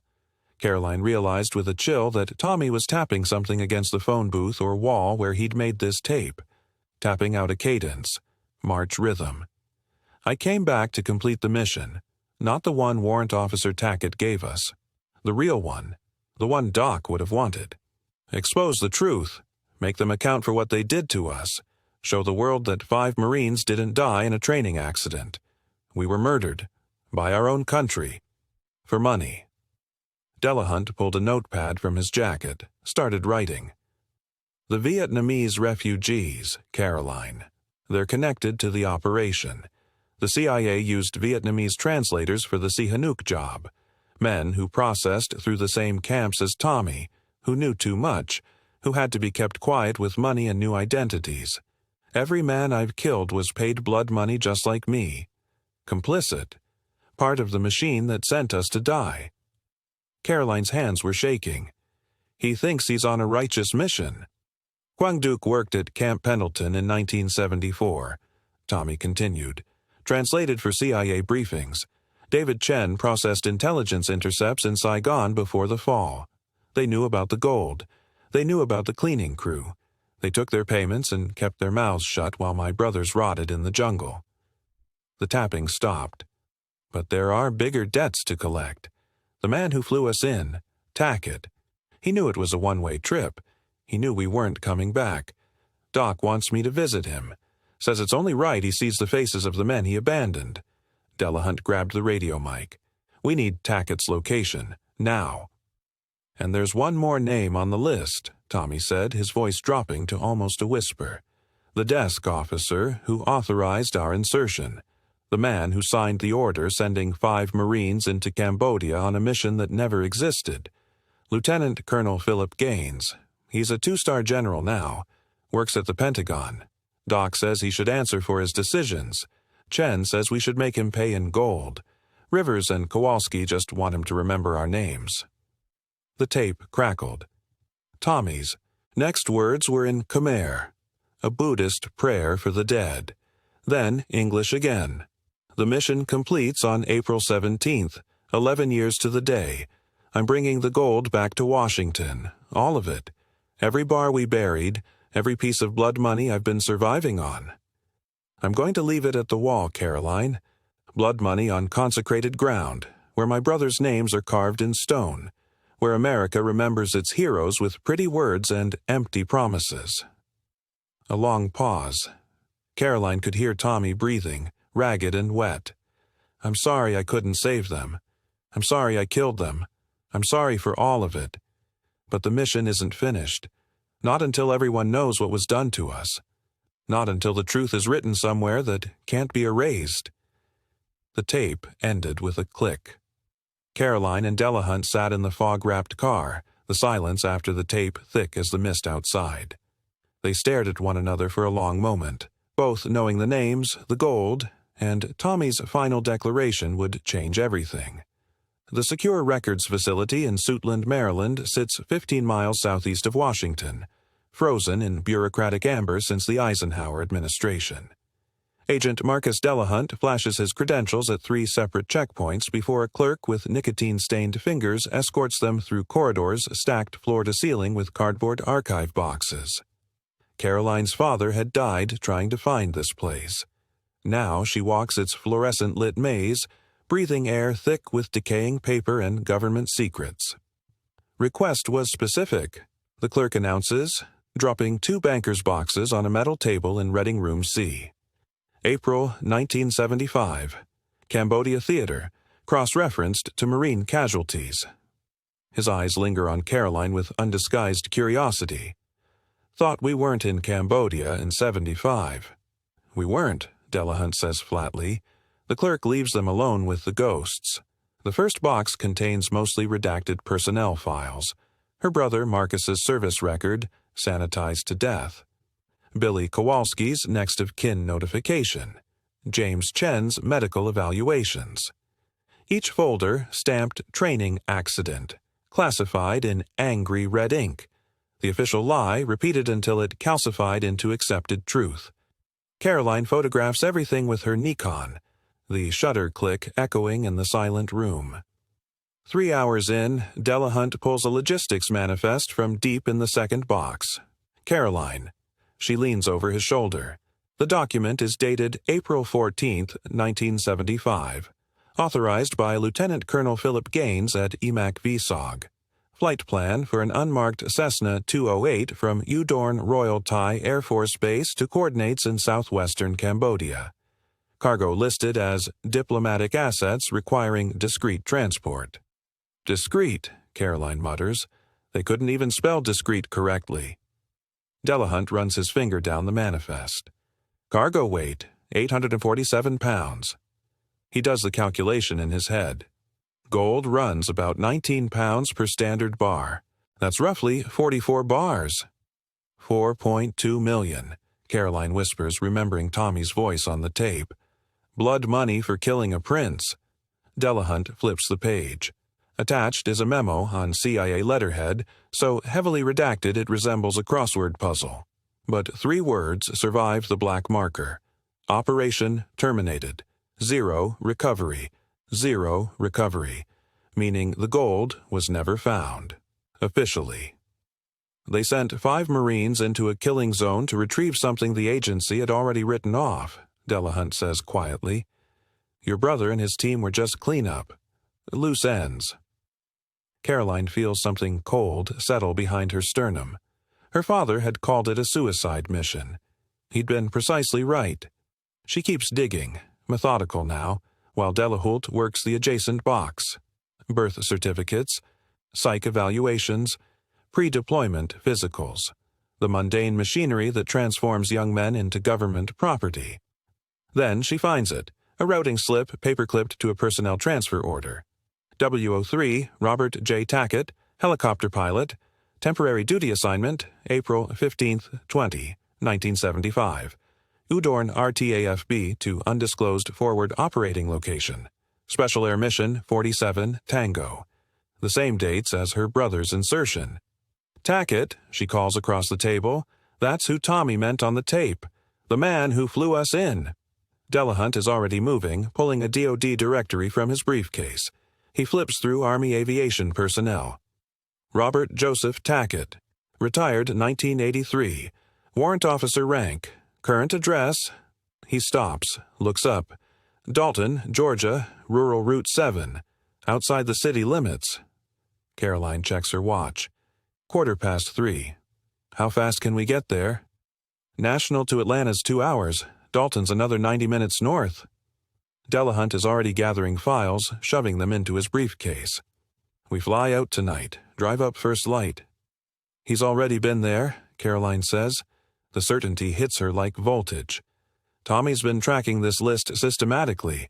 Quang Duc, David Chen, Tackett would be next. Maybe Tackett can tell us where Tommy's headed. Who else is on that list? Caroline looks down at the manifest again, at the name authorizing the flight. Lieutenant Colonel Philip Gaines. She'd seen that name before. Her father's files mentioned him. Delahunt, who signed the original mission orders. He pulls the personnel file back out, scans it. His face goes rigid. Lieutenant Colonel Philip Gaines, MAC-VSOG, Strategic Operations Group. He flips to an updated service record. Currently Major General Philip Gaines, Pentagon, Deputy Director of Defense Intelligence. The man Caroline met 2 months ago. The man who'd dismissed her findings, who'd called her father delusional, who'd assured her the case was closed. He knew, she says, the whole time. He knew what really happened. Delahunt closes the file slowly. If Tommy's working chronologically, pilot first, then command structure, Gaines is the end of the list. The last man owes us a meeting, Caroline recites from Tommy's tape. That's what he said. They stare at each other across the table stacked with America's classified sins. We need to warn Tackett, Caroline says. Now. Delahunt is already at the door, calling for the clerk. Get me access to a secure phone. Federal priority. The clerk leads them to a communications room where Delahunt dials the number from the directory. The phone rings 8 times before an answering machine picks up. Tackett's voice, bourbon rough and Georgia slow. You've reached Bob Tackett. Leave a message. Mr. Tackett, this is FBI Special Agent Marcus Delahunt. Sir, you are in immediate danger. A former Marine from a 1975 Cambodia insertion is targeting personnel connected to that mission. I need you to call me back at... He rattles off his field office number. If you're home, please pick up. This is not a drill. Silence. Then the machine beeps and cuts off. Call the local sheriff, Caroline says. Send a welfare check. On what grounds? Delahunt counters. I'm not even officially on this case. The Bureau thinks I'm doing background on the San Francisco homicide. But he's already dialing information, getting patched through to the Whitfield County Sheriff's Office. He identifies himself, requests a welfare check on Robert Tackett, Rural Route 7. The dispatcher asks why. Possible threat to a federal witness, Delahunt improvises. I need a deputy out there within the hour. We'll send someone when we can, Agent. Shift change is at 4 and we've got 2 units down for maintenance. This is urgent. Noted, sir. We'll get to it. The line goes dead. Delahunt slams the phone down. Bureaucracy. Even when lives are on the line. Caroline is already moving toward the door. Then we drive. Now. It's 7 hours if we push it. We'll never make it before dark. Then we drive through the night. They return the files to the clerk, sign out of the facility, and sprint to Delahunt's government sedan in the parking lot. He throws it into gear, tires squealing on the wet pavement as they accelerate toward I-95 south. The dashboard clock reads 3:47 p.m. Caroline calculates distances in her head. 7 hours puts them in Dalton around 11 tonight, maybe midnight if they hit traffic around Richmond. Call Gaines, she says suddenly. Warn him too. And say what? A dead Marine is coming to kill you for authorizing his murder 11 years ago. Delahunt. He'll shut us down, Caroline. Make one call and we'll have orders to stand down. Maybe obstruction charges if we're unlucky. Gaines has 2 stars and 40 years in the system. We have a theory and a cassette tape. She knows he's right, but the weight of it, knowing a man might die because they're 3 steps behind, sits on her chest like concrete. They drive in silence through the Maryland countryside, bare winter trees blurring past. The heater rattles against the February cold. Somewhere ahead of them, Tommy Nguyen moves through America like a ghost, carrying his brother's voices and a list written in blood. Somewhere behind them, in the sterile archives of Suitland, the truth about 5 expendable Marines gathers dust in boxes no one will ever read. And in Dalton, Georgia, a man who flew a helicopter into the Cambodian night 11 years ago sits alone in a house the government forgot to protect, waiting for ghosts to find him. Caroline watches the highway markers count down the miles. She thinks about her father, dying in an Atlanta hospital 90 miles south of where they're headed, whispering that someone knew the truth. He'd been right about that, too. The farmhouse sits at the end of a gravel road that winds through Georgia pine forest, 43 miles northwest of Dalton. No streetlights reach this far into the backwoods. Caroline stares through the windshield as Delahunt kills the engine, her breath fogging the glass despite the spring warmth outside. The house is dark. "Could be asleep," Delahunt says, but his hand moves to the service weapon at his hip. They'd called 3 times during the 7-hour drive, each attempt going to voicemail. The Whitfield County Sheriff's deputy who'd agreed to the welfare check hadn't radioed back. Caroline's stomach has been a knot since crossing the Tennessee line. The headlights die. Darkness swallows everything except the faint glow of a mercury vapor lamp near a detached workshop 50 yards from the main house. Insects thrum in the surrounding pines. The air smells of red clay and something else, something chemical and sharp. Caroline opens her door. The interior light seems obscene in the blackness. "Stay behind me," Delahunt says. They move across the packed dirt driveway, gravel crunching under their shoes despite attempts at quiet. The farmhouse is a tired ranch-style structure, probably built in the 60s, with peeling white paint and a sagging porch. A rusted F-150 sits in the carport, its hood cold when Delahunt touches it in passing. The front door stands 6 inches ajar. Delahunt draws his weapon, holding it low against his thigh. He pushes the door wider with his shoulder, revealing a dark hallway that smells of stale beer and gun oil. "Mr. Tackett, Robert Tackett, FBI." Silence. They clear the house room by room. The living room holds a recliner pointed at a television showing static. An empty bourbon bottle sits on the side table. The kitchen sink contains 3 days of unwashed dishes. The bedroom is military precise. Bed made with hospital corners, clothes hung by color and season. No one home. No signs of struggle. "Workshop," Caroline says, already moving back toward the door. The mercury lamp casts skeletal shadows across the dirt yard. The workshop is a metal pole barn with a corrugated roof, its sliding door pulled halfway open. The chemical smell is stronger here. Acetone, or maybe paint thinner. Delahunt enters first, sweeping the space with his weapon and a flashlight he'd retrieved from the car. The beam catches a workbench littered with airplane parts. Model kits in various stages of completion line shelves along the walls. Hueys and Cobras, Phantoms and Sky Raiders. A man's obsessive hobby, each aircraft rendered in meticulous detail. The flashlight beam finds the boots first. Robert Tackett sits slumped in a rolling desk chair beside the workbench, his head tilted at an unnatural angle. He's wearing jeans and a flannel shirt, both soaked dark across the chest. His right hand rests in his lap, fingers curled around nothing. His left arm hangs loose, knuckles nearly brushing the concrete floor. Caroline stops breathing. Delahunt moves closer, keeping his weapon trained on the shadows beyond the body. He checks Tackett's throat for a pulse, holds 2 fingers there for 5 seconds, then steps back. He's gone. Maybe 4, 5 hours? The cause of death is obvious once Caroline forces herself to look. A single gunshot wound to the chest, close range. The exit wound has destroyed the chair's backrest. Blood pools beneath the seat, spreading across the concrete in a shape that reminds Caroline of Cambodia. Irregular, dark, impossible to look away from. "Suicide?" she manages. Delahunt's flashlight finds the floor 6 feet from the body. A .45 automatic lies there, too far from Tackett's hand. "No." He crosses to the workbench, studying the surface without touching anything.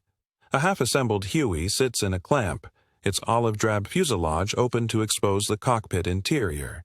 Beside it, arranged with care that makes Caroline's skin crawl, lies a dog tag on a beaded chain. Delahunt leans close, reading the stamped metal. Holloway, Marcus A. O. Positive, Protestant. Her brother's tag. The one that should have been buried with his skeleton in Alabama 3 weeks ago, returned from Cambodia with full military honors that felt like another government lie. "He took it from the grave," Caroline whispers, "or from the Pentagon before they interred the remains." Delahunt's flashlight continues searching.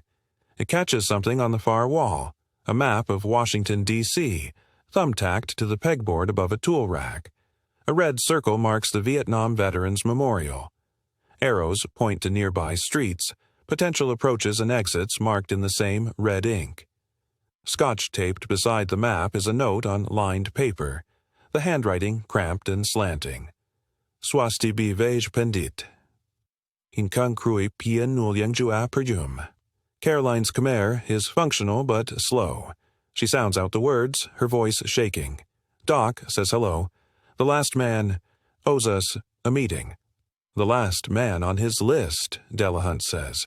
"General Gaines." They stand in the chemical-sharp air of the workshop, surrounded by model aircraft that Tackett spent his retirement building. The same helicopters he'd flown in a war he couldn't talk about. Missions that officially never happened. Caroline imagines him sitting here night after night, assembling these ghosts, trying to construct something that made sense from the pieces. Did he know what he was when he flew them in? Did he understand he was delivering 5 men to die? Her father spent 11 years asking that question, traveling to Thailand 4 times, bankrupting himself on informants and bribes. He died, never knowing the answer. Now she has it. The pilot knew. He flew that insertion at coordinates 11.8 again, 103.2 to E, dropped 5 Marines into a jungle hell, and when they didn't come back he accepted reassignment to Germany and kept his mouth shut for a decade. Blood money bought his silence. Or fear did. Or the same chain of command that turned her brother into an expendable asset. "We need to call this in," Delahunt says, already moving toward the door. "And we need to get to Washington before April 17th. "That's 6 days," Caroline says. "Tommy's been planning this for 10 years. He'll wait." Delahunt pauses at the workshop threshold, looking back at Tackett's body. But when the anniversary comes, whatever he has planned at that memorial, he doesn't finish, he doesn't need to. Caroline takes one last look at the workbench. The model, Huey, sits frozen mid-assembly, its tiny pilot seat empty, waiting for a figure that will never be installed. On the floor, Tackett's blood has stopped spreading. It's already beginning to dry at the edges, turning from red to rust. She follows Delahunt into the Georgia night, where the mercury lamp hums and insects scream in the pines. Somewhere ahead of them, moving through darkness toward the nation's capital, Tommy Nguyen carries the ghosts of 4 brothers who won't stop demanding their due. The mission isn't finished. It won't be finished until April 17th, when 11 years complete their circuit and blood money finds its final resting place on consecrated ground. Behind them, Robert Tackett sits in eternal vigil over the aircraft he built to remember, the silence finally complete now that the one man who could speak has been permanently dismissed. The Vietnam Veterans Memorial stands black and polished under an overcast Washington sky, a wound cut into the earth beside the Constitution Gardens. The granite panels angle toward each other like an open book or folded hands, depending on who's looking. Today, April 17, 1986, the 11th anniversary of the fall of Saigon, the names carved into the stone number 58,022. By noon, the crowd will swell to thousands. At 7 in the morning, Caroline Holloway counts 43 people already present. She stands beside Panel 3W, her father's old field jacket tight across her shoulders, scanning faces with the practiced eye of someone who's spent months hunting a ghost. Beside her, Special Agent Delahunt speaks quietly into his radio, coordinating with the tactical team dispersed throughout the grounds. 6 plainclothes agents pose as visitors. 2 snipers occupy positions in nearby trees, their scopes trained on approach vectors. They've been here since 5, watching the memorial emerge from darkness. "Anything?" Delahunt asks, lowering the radio. Caroline shakes her head. An elderly man in an army jacket kneels before the wall, tracing a name with trembling fingers. A woman in her 30s places a small American flag at the base of panel 10E. A cluster of bikers in leather vests, their backs emblazoned with POW-ME-A symbols, drink coffee from thermoses and speak in low tones. None of them are Tommy Nguyen. "He'll come," Caroline says. "The tape said April 17th. Right here." Delahunt's jaw tightens. They've had this conversation 3 times since dawn. If he's still alive, that malaria, he's alive. She touches the photograph in her jacket pocket, the one showing 5 young Marines grinning in front of a Huey. He's kept himself alive for 11 years on nothing but guilt and mosquito nets. He's not dying until he finishes this. The wind picks up, carrying the smell of fresh-cut grass from the National Mall. Cherry blossoms drift across the walkway like pink snow. At 7:30, a tour bus arrives. School kids in matching blue windbreakers pour out, chattering until their teacher shushes them. They line up single file, suddenly solemn, as if the weight of the names themselves has reached out and touched them. Caroline watches them pass. 9th graders, maybe 10th, the same age Billy Kowalski was when he enlisted. Caroline. Delahunt's voice carries a new edge. She follows his gaze to the western approach where the walkway curves between the panels and the tree line. A man emerges from the shadows there, moving with the careful economy of someone whose body has learned to husband its remaining strength. He's too far to see clearly, backlit by the morning sun breaking through clouds, but Caroline knows the shape of him. Gaunt, hunched, wearing what looks like an oversized military jacket that hangs off his frame like a burial shroud. "That's him," she breathes. Delahunt's hand moves to his service weapon. "All units, possible contact, western approach. Do not engage. Repeat, do not engage without my signal." The tactical team's acknowledgments crackle through his earpiece. Tommy Nguyen moves closer. He's 30 years old and looks 60. His skin stretches tight over the bones of his face, mottled with the remnants of tropical diseases that have burrowed into his flesh and made a home there. His eyes are fever-bright, darting between the memorial panels as if reading messages carved there in invisible ink. He carries nothing in his hands, no weapon visible, no detonator. 20 feet from panel 3W, he stops. Caroline's breath catches. From this distance, she can see the tremor in his hands, the way his lips move in silent conversation with someone who isn't there. His jacket, Marine Corps issue, faded to gray, bears no insignia, but she recognizes the pattern. Vietnam era. The same one her uncle wore in the photograph. "Tommy," she says quietly. His gaze swings to her, unfocused at first, then sharpening with terrible recognition. "You're Doc's sister, the one who found them. Caroline Holloway.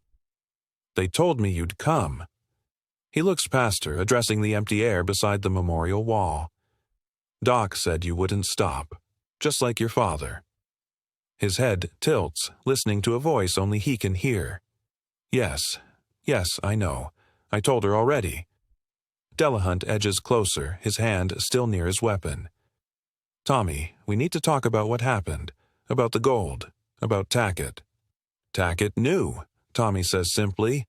"He knew we weren't coming back, flew us in, took his money, forgot our names." His eyes find Delahunt's badge visible now beneath his jacket. "FBI. Doc said they'd send the FBI. He said to tell you everything so the mission gets recorded. Officially. On paper." "That's right," Delahunt says carefully. "We can do that. We can make sure everyone knows what really happened to you and your brothers." "They're here now." Tommy gestures to the memorial panels, his hand shaking. "All of them. Doc, Chen, Rivers, Billy. They're in the stone. I can hear them talking." Caroline moves closer, slowly, as if approaching a wild animal. "Tommy, where's the gold? You said you'd bring it here. You said—" "Underneath." He points to the grass at the memorial's base. "I buried it last night. $4.2 million. Payment for Sihanouk's head, buried under the names of men who died for free." He laughs, a sound like breaking glass. blood money on consecrated ground. Doc said it belongs here, with all the other lies. Delahunt keys his radio. Ground team, I need GPR on the memorial base, western section. Possible buried materials. Tommy's head snaps toward him. No, not yet. One more thing. His hand moves inside his jacket. 6 red laser dots appear on his chest. Easy, Delahunt says, his voice hardening. Easy, Tommy. Hands where we can see them. But Tommy's hand emerges holding not a weapon but a folded piece of paper. He extends it toward Caroline, his arm trembling with the effort. She takes it. The paper is thin, watermarked with the seal of the United States Marine Corps, an official mission roster dated April 15, 1975. 5 names typed in neat columns, followed by the words, Cambodia insertion, REIs only, no return protocols authorized. At the bottom, a signature, Lieutenant Collard Philip Gaines. The last man, Tommy whispers, the one who signed our death warrants. He's at the Pentagon now, 2 stars, Deputy Director of Defense Intelligence. His fever-bright eyes find Caroline's. Doc wants him to know. They all want him to know. We completed the mission. We recovered the gold. We came home. Tommy, tell him the mission's complete. His voice rises, cracking. Tell him 5. Marines from 3rd Recon are requesting dismissal. Tell him... A voice cuts through the morning air, parade ground loud. 3rd, Reconnaissance, Battalion. Everyone freezes. An old man in a VFW cap and dress blues has stepped past the police line, ignoring the shouts of the tactical team. He's 70, if he's a day. Ramrod straight, his chest heavy with medals from wars Caroline can only imagine. He plants himself 10 feet from Tommy, comes to attention and bellows again. 3rd Recon, stand for roll call. Tommy's entire body goes rigid, muscle memory older than his madness snapping him upright. The veteran's voice rings across the memorial grounds. Sergeant Marcus Alvin Holloway. After a heartbeat, Tommy's mouth opens. His voice, when it comes, is different, deeper, steadier, bearing the ghost of an Alabama accent. Here, sir. Caroline's knees nearly buckle. Corporal James Min Chen. Tommy's posture shifts, his shoulders drawing back in a way that makes him seem taller, sharper. Here, sir. The voice carries Chen's San Francisco clip, his calculating edge. Lance Corporal Deshaun Malik Rivers. Here, sir. Detroit vowels, weary but present. Private, 1st Class William Anton Kowalski. Here, sir. Midwest earnest, heartbreakingly young. The memorial grounds have gone silent. Even the wind has stopped. The veteran's eyes lock on Tommy's.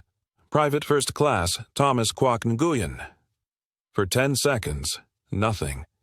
Tommy's face contorts, his body shaking as if 2 versions of himself are fighting for control. When his voice finally comes, it's his own. Small, broken, and unspeakably tired. Here, sir. Full roster present. The veteran holds the salute. Mission status. Tommy's hand rises in a mirror salute, the movement precise despite the tremor. Mission complete, sir. Intelligence recovered. Package secured. 5 Marines returning from Cambodia insertion. April 17, 1975. His voice cracks. Requesting permission to fall out, sir. We're tired. The veteran drops his salute and speaks in a different voice, gentle now, almost fatherly. Permission granted, son. You're dismissed. All of you. You're dismissed. Tommy's hand falls. The terrible rigidity drains from his body and he collapses to his knees on the grass, his face pressed against the black granite that holds his brother's names.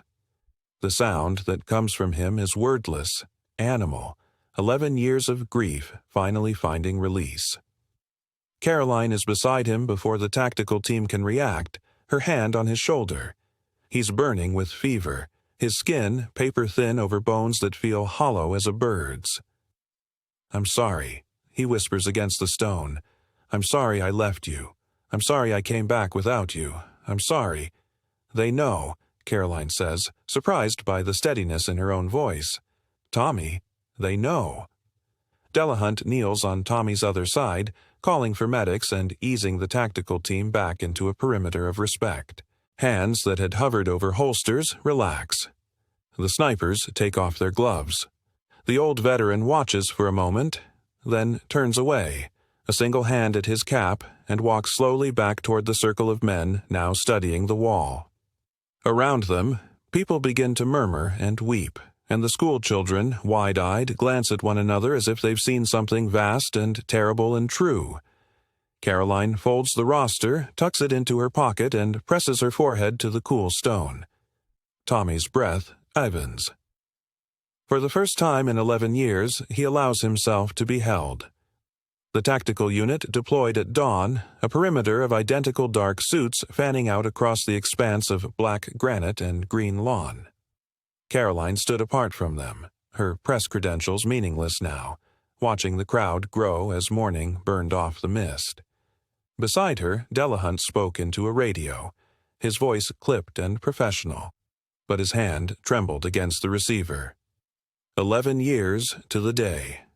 April 17th, 1986. The Vietnam Veterans Memorial stretched like a wound in the earth, its polished surface reflecting clouds and faces in equal measure.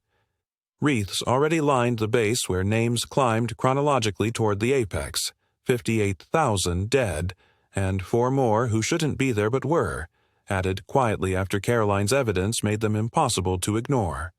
Marcus Holloway, James Chen, Deshaun Rivers, Billy Kowalski, not Tommy Nguyen. He'd come home. Movement, northeast corner. A voice crackled through Delahunt's radio. Single male, age and description consistent. Proceeding on foot toward panel 3E. Caroline's breath caught. She pushed through the growing crowd of veterans and families, Delahunt close behind, his hand hovering near his service weapon. She saw him before the tactical team did. Tommy moved like smoke through the gathering. Just another gaunt veteran in surplus fatigues, his face shadowed beneath a weathered boonie hat. But Caroline recognized the careful economy of his steps, the way his eyes never stopped cataloging exits and angles. He carried a duffel bag over one shoulder, and something about its weight made her stomach drop. He stopped at the wall. His hand rose slowly, fingers tracing over carved letters she couldn't read from this distance. His lips moved, speaking to the granite, and Caroline felt the wrongness of it, the intimacy of a conversation she couldn't hear, with men who'd been dead longer than some of these visitors had been alive. "Take him now," someone said through Delahunt's radio. "We have the shot." "Wait." Delahunt's voice was firm. "Civilian density too high. He's not presenting a weapon." Tommy's hand slipped into the duffel. Caroline broke into a run. "Tommy!" His name tore from her throat before she could stop herself. The crowd parted. Tactical operators converged. Delahunt shouted something she didn't process. Tommy turned. His face stopped her cold. The man who'd handed her that roster, yesterday, exhausted, broken, seeking absolution, was gone. The eyes that met hers belonged to someone hollowed out and refilled with purpose. His hand emerged from the duffel holding not a weapon but a small black box, its single red button visible even at 30 feet. "I completed the mission," he said, his voice carrying across the sudden silence. Visitors froze. Veterans stared. "The gold is here, under your feet. 4.2 million in blood money buried where it belongs." Delahunt moved laterally, hands visible, his weapon holstered. "Tommy, we can talk about this. Whatever you need to say, we're listening." "You're not listening." Tommy's thumb hovered over the button. "You never listened. 11 years I carried them and nobody wanted to know what happened. Nobody wanted to hear why 5 Marines got fed into a shredder for CIA gold and political convenience." "We're hearing you now," Caroline said, forcing steadiness into her voice. "The roster you gave me, I've already sent copies to 3 newspapers, the Post, the Times, the Constitution. By tomorrow, everyone will know what Gaines did, what they all did." Something flickered in Tommy's expression. Surprise, maybe, or the ghost of gratitude. Then it hardened again. It's not enough. They need to see it. The gold on hallowed ground. The proof that we were worth something, even if they treated us like we weren't. He raised the detonator higher. Officers shifted positions. Civilians began backing away, a slow tide of fear spreading outward. Delahunt kept his hands visible, his posture deliberately non-threatening. "What do your brothers say?" Delahunt asked quietly. "Are they telling you to do this?" The question landed like a blade. Tommy's expression cracked, confusion bleeding through. His free hand rose to his temple, pressing hard as if trying to silence voices only he could hear. "Doc says..." He trailed off, head tilting as though listening. "Doc says the mission's complete. I followed orders. I brought them home." His voice dropped to a whisper. "But Chen says there's one more debt. Rivers says make them remember. Billy..." He stopped. His thumb trembled against the button. "What does Billy say?" Caroline stepped closer. An officer grabbed for her arm. She shook him off. "Tommy, what does Billy Kowalski want?" "Billy wants to go home." The words came out broken. "He's 19. He just wants his mom." Caroline was 10 feet away now, close enough to see the fever sweat on Tommy's face, the malarial tremor in his hands, close enough to see the dog tags hanging outside his shirt, not his own, but 4 others, strung together on a length of paracord. "They are home," she said. "Their names are on the wall. You put them there." "But I'm still here." Tommy's voice cracked. "I'm the one who should be dead. I'm the one who... 3rd Reconnaissance Battalion." The voice cut through the moment like a whip crack, parade ground loud and sharp enough to make. Veterans in the crowd snapped to attention by reflex. Caroline spun, searching for the source. An old man in a VFW cap was pushing through the police line, ignoring shouted orders to stand back. His face was leather brown and seamed, his bearing unmistakably Marine despite the cane he leaned on. He stopped 20 feet from Tommy, planted the cane, and bellowed again. "3rd Recon. Stand for roll call." Officers converged on him. Delahunt waved them back, understanding flashing across his face. The old Marine's voice carried the weight of 1,000 formations, 1,000 dawns where young men answered their names before going into the fire. "Sergeant Marcus Alvin Holloway." Tommy's body went rigid. His eyes lost focus, staring through the wall rather than at it. When he spoke, his voice shifted. Deeper, touched with Alabama red clay and a medic's calm certainty. "Here, sir." Caroline's heart stopped. "Corporal James Min Chen." Another shift in Tommy's posture, his shoulders squaring. A different voice emerged, sharper, carrying the quick consonants of San Francisco streets. "Here, sir." "Lance Corporal Deshaun Malik Rivers." Taller somehow, Tommy's chin lifting. Detroit vowels colored the response. "Here, sir." "Private First Class William Anton Kowalski." Tommy's face softened, went young and uncertain. The voice that answered was boyish, Midwestern, heartbreakingly earnest. "Here, sir." The old Marine paused. The crowd had gone silent, even the officers frozen by the strangeness of what they were witnessing. Tommy stood at attention, the detonator forgotten in his hand, his body cycling through the ghosts he'd carried for a decade. "Private First Class Thomas Kwok Nguyen." The silence stretched. Tommy's face worked, emotions flickering too fast to name. Grief, shame, relief, terror. His lips formed words that wouldn't come. The detonator slipped from his fingers, falling to the grass with a soft thump that didn't trigger anything because there was nothing to trigger, Caroline realized. Just a prop. Just theater. "Private First Class Thomas Kwok Nguyen." The old Marine's voice softened, gentle now. "Son, you're on the roll. Answer up." Tommy's knees buckled. His own voice emerged, small and cracked and unutterably weary. "Here, sir." The old Marine's cane tapped the ground once. Final. 5 present and accounted for. 3rd Recon. He paused, meeting Tommy's eyes across the distance. Dismissed. Fallout Marines, you're relieved. Tommy collapsed. Caroline caught him before he hit the ground, his weight negligible, his skin burning with fever. Delahunt was there a heartbeat later, officers swarming in, but Tommy wasn't fighting. He curled into Caroline's arms like a child, his fingers clutching the dog tags at his chest, and the sound that came from him was something between a sob and a prayer. "Permission to fall out," he whispered against her shoulder. "Permission to fall out. I'm so tired. God, I'm so tired." "Granted," Caroline heard herself say, her father's daughter, her brother's sister. "You're dismissed, Tommy. You can rest now." Ground-penetrating radar teams were already moving in, marking locations around the memorial's base. Delahunt barked orders into his radio, securing the scene, calling for medical. The old Marine stood at parade rest, tears tracking down his weathered face as EMTs rushed forward with the stretcher.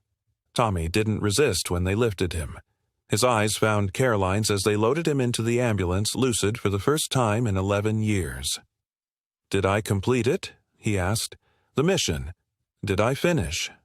Caroline looked at the wall, at the 4 names her father had died trying to vindicate, at the crowd of witnesses who'd seen a ghost answer roll call for his brothers. She looked at the reporters already rushing forward, at the radar teams who would find the gold and make it impossible to deny, at Delahunt already on the phone with his superiors, building the case that would bury Gaines and everyone else who'd signed the death warrant. "Yes," she said, "mission complete." Tommy's eyes closed. His lips moved, forming words she had to lean close to hear. "Doc says we can go home now. Chen says. Chen says he's sorry too. Rivers wants his mom to know he was brave.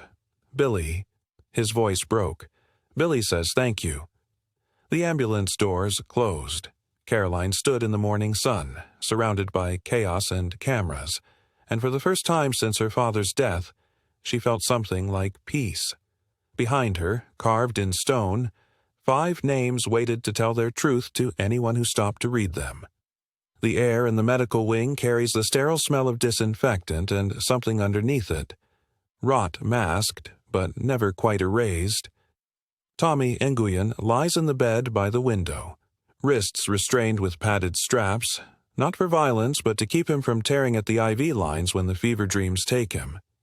Caroline sits in the chair she's occupied every afternoon for 3 weeks. She's brought a thermos of tea this time, though Tommy rarely drinks. His sister couldn't come today. Work, kids, the ordinary demands of a life that moved forward while Tommy's stopped in 1975. "You should go," Tommy says. His voice is thin, threaded with the rasp of lungs fighting diseases that have names in medical textbooks but no cures. Nothing left to say. There's always something left. Caroline sets the thermos on the bedside table, next to the photographs she brought last week. 5 young men in fatigues, grinning at the camera like they believed in tomorrow. The Post wants a follow-up. Public's hungry for the whole truth. Tommy's laugh is bitter. The whole truth?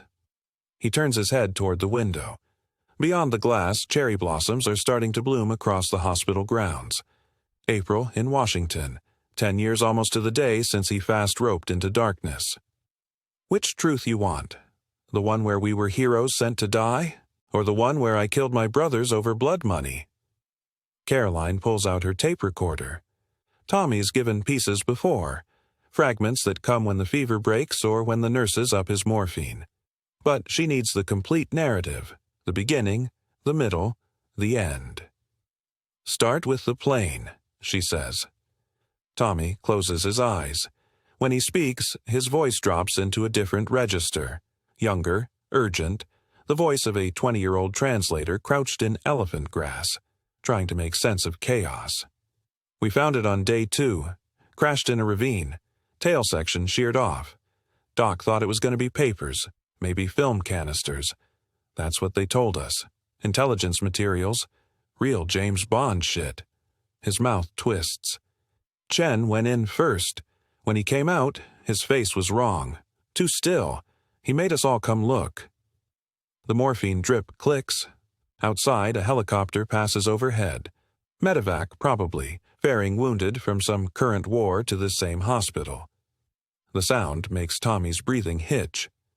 Gold bars, 44 of them, stamped with assay marks. We stood there like idiots, staring.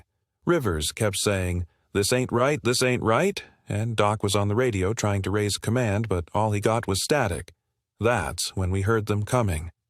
"The Khmer Rouge?" Caroline asks, though she already knows. "Americans." Tommy's eyes open, staring at the ceiling tiles.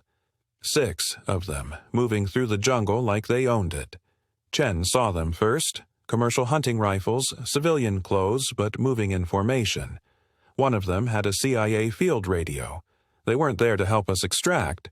They were there to clean up. The ambush plays out in Tommy's halting words. Rivers taking a round through the calf in the first exchange. Doc dragging him to cover while Kowalski laid suppressing fire.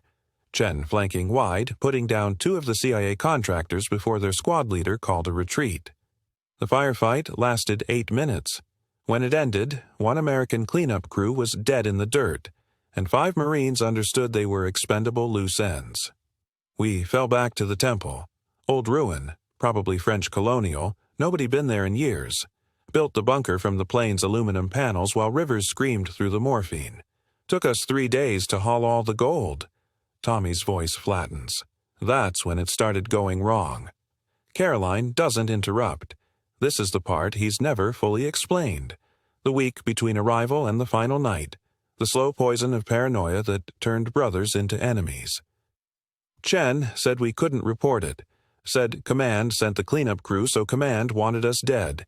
He had a contact in Thailand, smuggler who moved people across the border. We could disappear with the gold, set ourselves up somewhere safe. But Doc said that was desertion, said we took an oath. The old argument, replayed across 10 years and 10,000 nightmares. Kowalski had sided with Chen. 19 years. Bold and terrified, seeing the gold as a ticket away from rice paddies and body bags. Rivers, delirious with infection, had swung between both sides, and Tommy, the swing vote, the translator who should have bridged divides but instead widened them. I thought Doc was right. Thought if we just completed the mission, reported what we found, they'd have to acknowledge us, protect us. Tommy's laugh is hollow. 20 years old and stupid enough to think the government gave a shit about 5 grunts who knew too much. The fever is building again. Caroline can see it in the flush spreading across his cheeks, the tremor in his hands. The nurses will come soon to up his dosage, and he'll slip into delirium where his brothers are alive again, arguing around their card table. Chen came to me on day 7, said he was making the run to Thailand with or without us. Said I could come, or I could die in the jungle with Doc and his honor. He had his rifle. I knew what he was planning. This is the moment everything hinges on. Caroline leans forward. I went to Doc first. Woke him up, told him Chen was going to kill us all and blame it on the Khmer Rouge. Doc grabbed his sidearm, started moving toward where Chen was sleeping. I followed. Tommy's breathing speeds up. But Chen wasn't sleeping. He was awake, rifle up, aimed at Kowalski's head. He said, 1 share or 5 shares, Tommy. You decide. The bunker in the jungle. 4 men sleeping, 1 man aiming, 1 man choosing. The mathematics of survival reduced to a split-second decision. I shot Chen first, clean shot, center mass. But the sound woke everybody up. Kowalski jumped up, saw Chen go down, saw me with the rifle and charged me. I didn't mean, the rifle just went off. Got him in the chest. Tommy's voice breaks. Rivers was screaming, trying to get to his weapon with his bad leg. Doc was yelling for everybody to stand down. I turned, and the rifle was still coming up, and I shot Rivers. I shot him. He was my brother, and I shot him. Caroline's hand hovers over the recorder. This is what the government wants buried. Not the gold, not the betrayal, but the simple human truth that 5 good men can become 5 dead men when you abandon them in hell. Doc rushed me. Tried to get the rifle. We fought. The rifle went off again. Tommy's tears come now, silent, streaming. He looked at me. Looked right at me, said, "It's okay, Tommy. It's okay." Then he died. The room is very quiet except for the medical equipment and Tommy's ragged breathing. Caroline wants to stop the tape, wants to offer comfort, but this is what her father died searching for. This is what Tommy Nguyen carried alone for 10 years while his body rotted and his mind fractured. I kept them, arranged their bodies like they were still alive, talked to them every day, promised them I'd finish the mission, promised I'd make it right. His voice drops to a whisper. But you can't make it right. Once you kill your brothers, everything after is just waiting to die. The door opens, a nurse enters, checks the monitors, adjusts the drip. She gives Caroline a pointed look. Visiting hours ending. Patient needs rest. Caroline nods but doesn't move. "The gold," she says quietly. "Why bury it at the wall?" Tommy's smile is ghastly. Blood money on hallowed ground. Seemed fitting. Let them try to dig it up without admitting what it is, why it's there. Either way, people will ask questions. His eyes find hers. "Did it work? The roster I gave you, the story. Did it work?"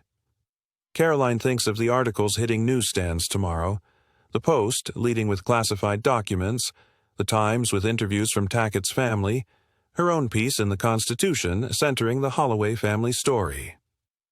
Agent Delahunt leaked the ground-penetrating radar results showing $4.2 million in gold bullion buried at the memorial. The Pentagon is in damage control mode. 2 congressional committees have opened inquiries. "It worked," she says. "They can't bury it anymore." Tommy closes his eyes. Good. Doc would have liked that, finishing the mission. He's quiet for a long moment. "You'll tell them I'm sorry? The families. Tell them I was just a scared kid who made the wrong choice." "I'll tell them." The nurse returns, more insistent this time. Caroline gathers her recorder, her notebook, the thermos of untouched tea. At the door, she pauses. "Tommy, for what it's worth, you came home. You told the truth. That takes a different kind of courage." He doesn't answer. Maybe he's already slipped into fever dreams, back in the bunker with his brothers who never age, never forgive, never leave. Caroline walks down the long corridor past other damaged men in other beds, all of them casualties of wars that never end just because the shooting stops. July 4th, 1986. Walter Reed Medical Center issues a brief statement. Private First Class Thomas Nguyen, USMC, died at 0342 hours from complications of cerebral malaria. Survived by his sister and nieces. Interment with full military honors at Arlington National Cemetery. Caroline doesn't attend the funeral. She's already said her goodbyes. Instead, she's on a plane to Cambodia with Tommy's sister, Linda, carrying 5 items wrapped in silk, a medic's field cross, a scout's compass, a radioman's wings, a rifleman's qualification badge, and a set of dog tags bearing 5 names. The village of An Long Reach has grown in 10 years. UNAID brought a clinic, a school, rebuilding after the Khmer Rouge's collapse. But the jungle reclaims quickly. The temple compound requires machetes and determination to reach. The bunker has collapsed entirely, consumed by strangler figs and monsoon rains.